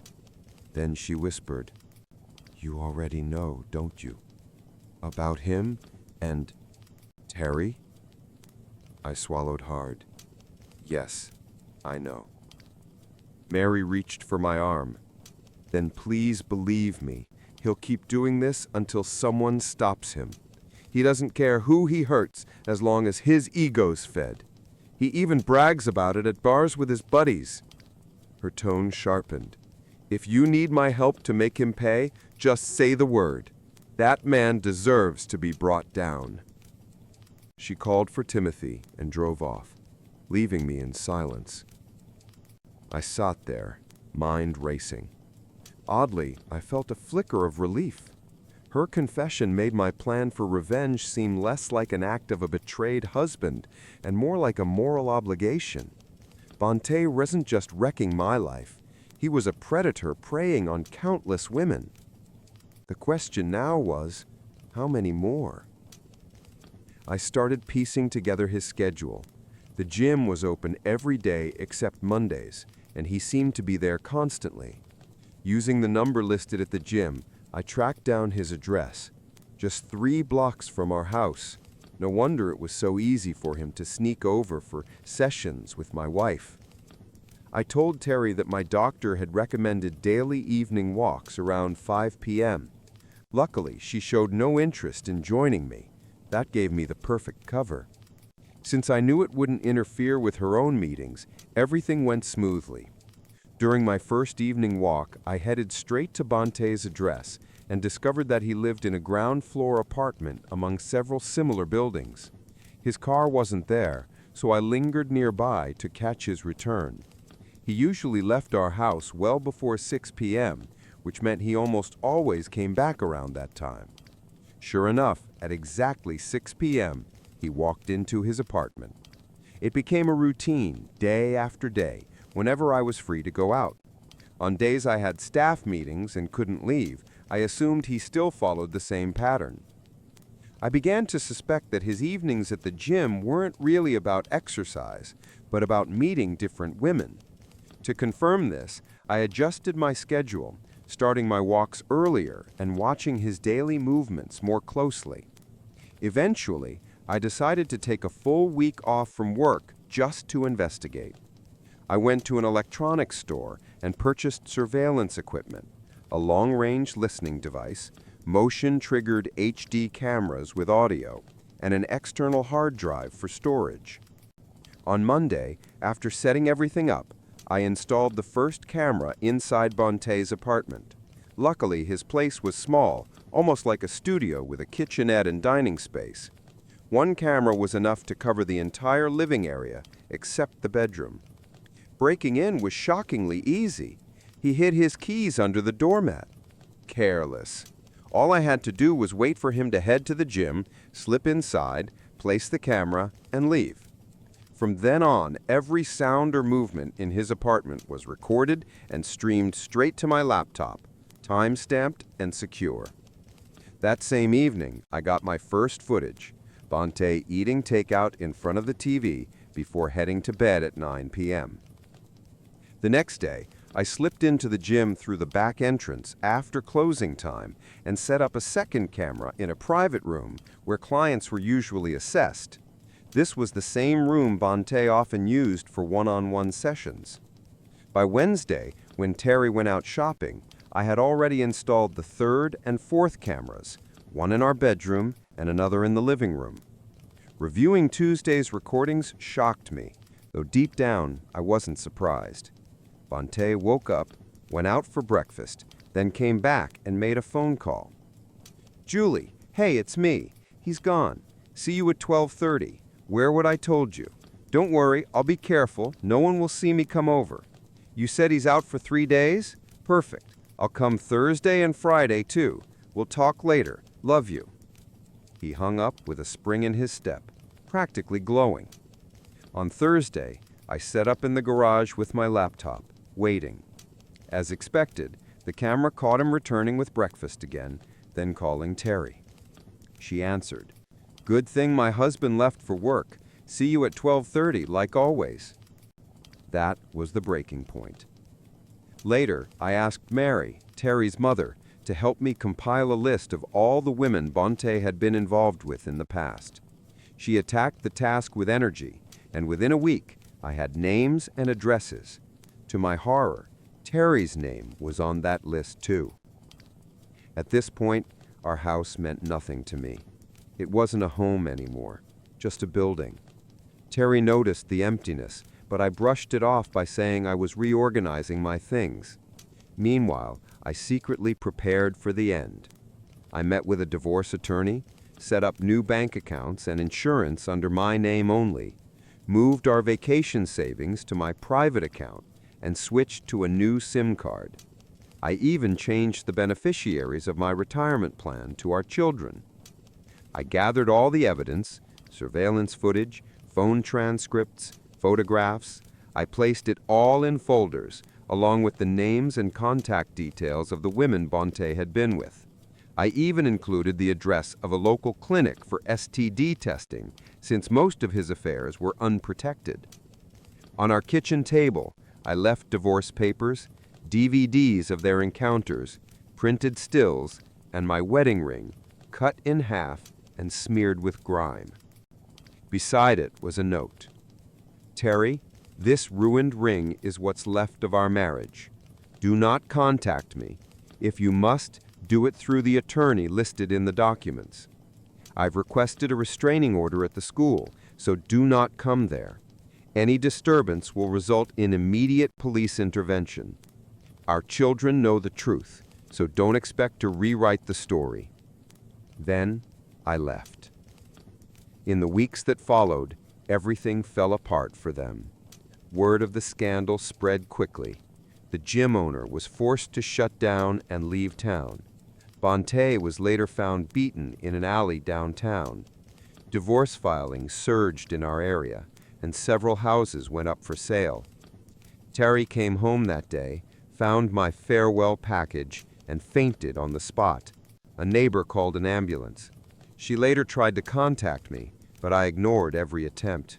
Eventually, she even stormed the school, which ended in her arrest. After that, her efforts stopped. Our children didn't hold back. They confronted her openly, disgusted by her betrayal. Thankfully, they had inherited stronger values from me, not her. The divorce went through, and financial matters were settled. Terry had to sell the house and move into a smaller place on the outskirts of town. By then, she was known around the community as the gym slut. Every time she went out, whispers and mocking glances followed. Shame and depression eventually pushed her into psychiatric care. As for me, I kept teaching, rebuilt my life, and now live peacefully in my new home. They want us to follow a dress code at school? Nope. I'll wear whatever I want. A little background for context. I've never been a fan of dress codes just for the sake of having them. So, when I got into a boarding school that didn't require uniforms, I was thrilled. Honestly, I don't even hate dress codes in principle. My problem is always with how people interpret them. For example, if the rules say socks should be black or blue, 99.9% of people will assume it means navy blue. I'm the kind of person who'll show up in sky blue socks just to prove a point. Not to make trouble, but simply to share a sly grin with the handful of people who think, well, it does just say blue. It's my way of reminding the bureaucrats who wrote the rules that they aren't as airtight as they think. As my husband likes to say, I've always been a bit of a pain in the neck. I enjoy showing that either or isn't the only option. I've always dressed boldly, loved unusual combinations of fabrics and colors, and if someone had encouraged me to learn sewing back then, I probably would have become a fashion designer. But boarding school is hardly a place full of vibrant creativity. Despite being spirited, I was never a troublemaker. My mom used to describe me as a polite, well-behaved kid who could bend rules into a pretzel without ever technically breaking them. She had to word her rules very carefully whenever she left me home alone, but she also had to be cautious not to give me new ideas in the process. If someone presented a rule as unbreakable, I just had to test it. And if they were pushy or smug about it, I'd find the cleverest way possible to prove them wrong. My mom always believed critical thinking was the real key to success in life. She taught me that if you can analyze a problem and figure out a solution, you don't need to have all the answers memorized. You just need to know how to find them. Remember, this was a decade before Google and smartphones, so I don't fault modern parents for having a different mindset. Still, I'd raise my own kids with the same philosophy if I had them.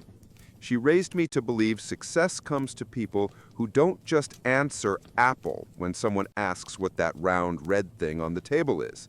Instead, you pick it up, study its weight and texture, notice the sheen on its wax, memorize its smell, because you never know when someone will ask you to describe the underside of an apple when there isn't one around. And when you grow up thinking that way, turning school dress codes inside out becomes kind of fun.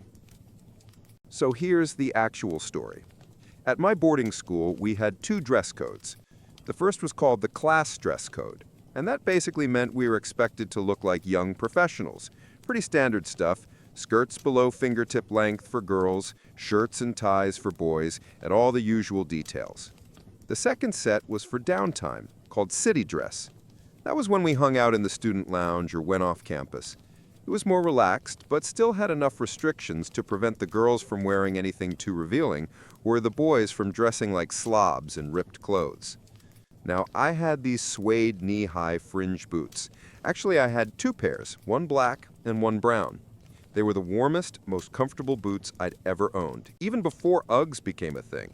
My mom and I had fought over those boots for years, so it was a huge personal victory when she let me bring them to school. One day, a teacher pulled me aside and told me that the faculty had been discussing my boots and decided they didn't fit the class dress code. But I read the rules, I argued. There's nothing in there about boots like these. I know, she admitted. But we've decided they don't fit the image we want. But the color matches, I know. The material's fine too. Suede is allowed. Yes. The rules don't mention height. Riding boots are permitted, right? That's true. So why then? I demanded. I honestly can't tell if I felt more angry or hurt. Probably both. This teacher was someone I respected, someone who had always been kind to me, and I immediately understood why they sent her to talk to me instead of someone else. Because I wasn't the type to throw a tantrum or cause a scene. I was the type to plan my revenge quietly. All right then, I said calmly, and walked away. That night, I studied the dress code rules word for word, line by line. I read through every single sentence of that dress code over and over again. I even said the rules out loud, picked up every item of clothing listed, and examined it like I was some alien who only had this manual and a piece of fabric to figure out why humans wear these things. I had to admit, it was a strict code, but they made 2 big mistakes. First, nowhere did it say where each piece of clothing had to be worn. Second, there was no mention that you even had to look presentable. The rules only specified colors and lengths. Skirts below fingertip length, socks above the ankle, sleeves covering elbows, and so on. Shoes had to be in muted tones, black, brown, or other earthy shades, like my fringe boots. But nowhere did it say you couldn't show up in, say, elf shoes. Of course, elf shoes wouldn't exactly scream professional, but still, loophole. I went to bed that night mad as hell, my head buzzing with mischievous ideas. I debated with myself for a long time whether I should even go through with it, but eventually I decided if I still felt the same way in the morning, I'd start phase 1. The next day, I woke up just as annoyed, and on my way to breakfast, I mentally made a list of the biggest clowns in my class. In the cafeteria, I found a couple of them and told them, "You know, the handbook is very specific about how ties must be knotted, Windsor, single, or double. And if it's a bow tie, it has to be tied in the classic way. But nowhere does it say ties have to be worn on the neck. The rule just says they must be properly tied." I suggested that they read it carefully that evening and decide for themselves what to do with that little loophole. The following day, ties were everywhere, on wrists, wrapped around glasses, tied across foreheads, looped around ankles, knees, thighs, even wrapped around fists like someone was stopping a nosebleed. If you could tie a Windsor knot on some body part, one of the boys in our school had done it. I was ridiculously proud of myself. Phase 1 was a total success. The teachers were irritated, of course, though plenty of students found it hilarious, until math class. One boy came in without a visible tie. He was the one who always wore a bow tie. The teacher looked down at him sternly and said, "I know you all decided to play games with ties today. I think we've been patient enough, but you do know the rules say you have to be wearing one." He grinned, looked her in the eye, and replied, "I am wearing one. You just can't see it." The room erupted in laughter. Maybe he did tie it around his ankle under his pants, or around his elbow under the blazer. Who knows? But to the rest of us, he instantly became the guy who wore his tie on his junk. By the end of the day, I was considered the legend who had found a loophole, and he was the legend who took it to, well, the most infamous possible place. The very next morning, the school email newsletter had an announcement. The rules had been updated. Ties must now be worn on the neck only. Fun times were officially over. But phase 2, oh, that was the real challenge. I'd been eyeing the most ridiculous pair of boots I'd ever seen at the mall. They were silver, with holographic rainbow circles all over, had a 5-centimeter platform, a 10-centimeter heel, and lace-up fronts that came just above the ankle. Utterly outrageous. I knew there was no way I could get away with them to class, but for city dress, I wanted them so badly. After 9 years of uniforms, I was finally starting to enjoy fashion. I'd been saving money for months and would sneak into that store whenever I could, just to look at them. For a while, I tried to convince myself they were too expensive, but once they banned my favorite suede fringe boots, my desire for those wild rainbow boots only grew stronger. Eventually, I scraped together enough money. It felt like fate. That weekend, I practically skipped to the mall, grinning from ear to ear, only to find they were sold out in my size. I nearly burst into tears, but then, right next to them, I saw the same design in black patent leather. Until that moment, I'd dismissed the black pair as boring, especially compared to the silver ones. But here's the thing. Our dress code had an entire paragraph about patent leather shoes. They were allowed, but only if worn with pants. Why? Because of that absurd old belief that shiny shoes could reflect a girl's underwear if she wore a skirt. So my rainbow boots, absolutely banned. But their black patent leather sisters with silver accents, perfectly legal. Silver detailing was allowed, since shoelace eyelets could be made of metal. And the 5-centimeter platform and 10-centimeter heel, also fine. There wasn't even a height restriction for heels in the dress code. I guess the school assumed no high school girl would willingly spend an entire day in stilettos. And unlike the shiny rainbow boots, their black patent leather version looked less like party footwear and more like ankle boots a pixie would wear.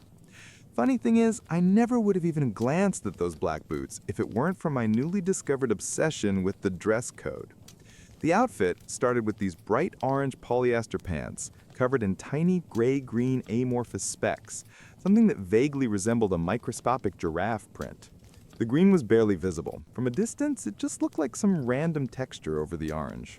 The clash between the two colors was so aggressive that the pattern literally seemed to vibrate, making you dizzy and even a little nauseous if you stared too long. By sheer luck, I had also managed to grab an orange terry sweater in exactly the same shade.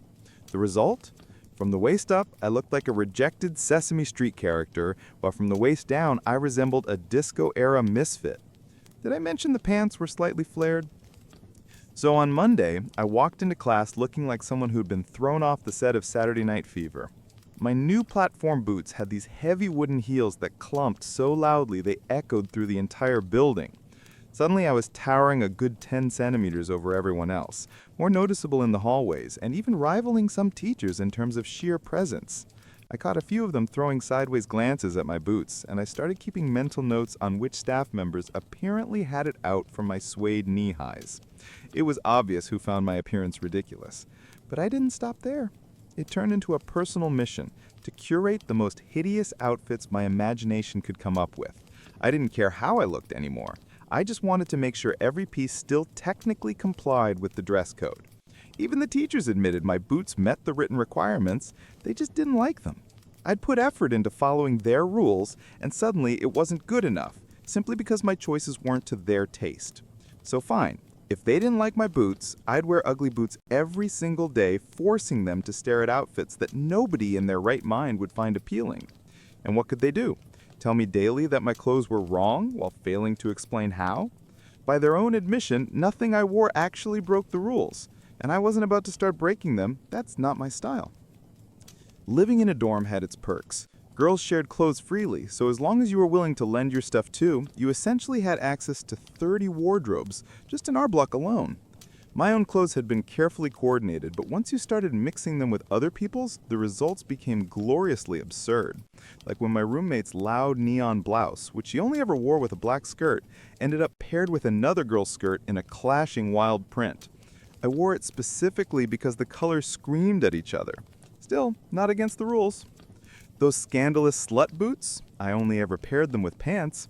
I raided every thrift store, vintage shop, and secondhand place in town. And since our city had no shortage of hippies, the selection was fantastic. I put together 3-piece suits with ties that made me look so boyish that at a parent-teacher meeting, one of the teachers actually asked my mom if I was... Apparently dressing badly meant you were automatically gay. I'd braid my bangs into a thin plait, clip a heavy earring to the end so it dangled, and then swing it back and forth over my desk, or book, but only during the lessons of the teachers I suspected of discriminating against my boots. Basically, I did everything I could to annoy them with my appearance. At that infamous parent-teacher conference, they asked my mom to talk to me about my clothes. She blinked and asked if I was breaking any rules. They explained the boot situation. My mom laughed and told them there was nothing they could do. If there's one thing her daughter hated, it was being punished for a rule she didn't know existed. Or worse, one that had never even been written down. If you want to make a new rule right now to stop her, go ahead, Mom said. By tomorrow, she won't be doing this anymore. I promise you won't see those boots again. But the way she'll see it, you've taken away something she liked for no good reason. That's punishment, whether you called it that or not. And when she feels punished unfairly, she punishes back. Simple as that.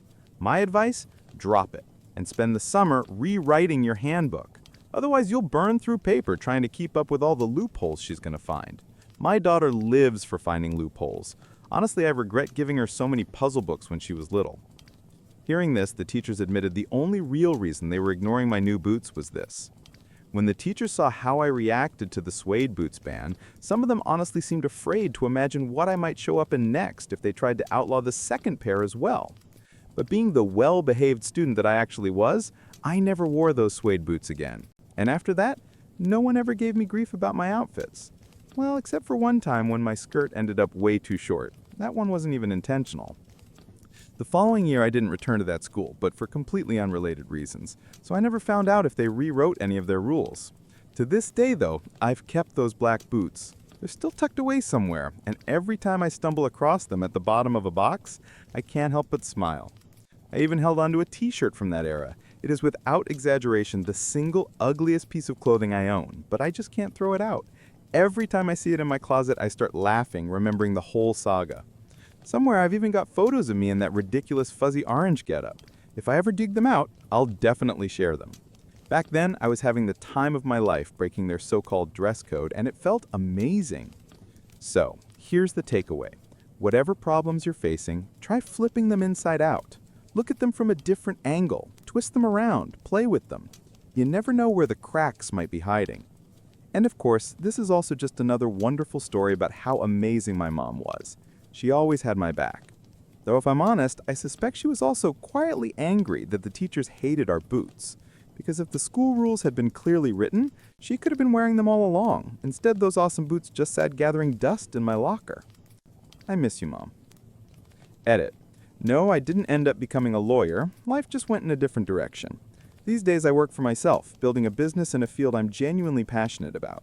I enjoy almost every minute of it. I'm happy and I'm grateful that I get to love what I do. One last note. This whole story took place in the mid-90s.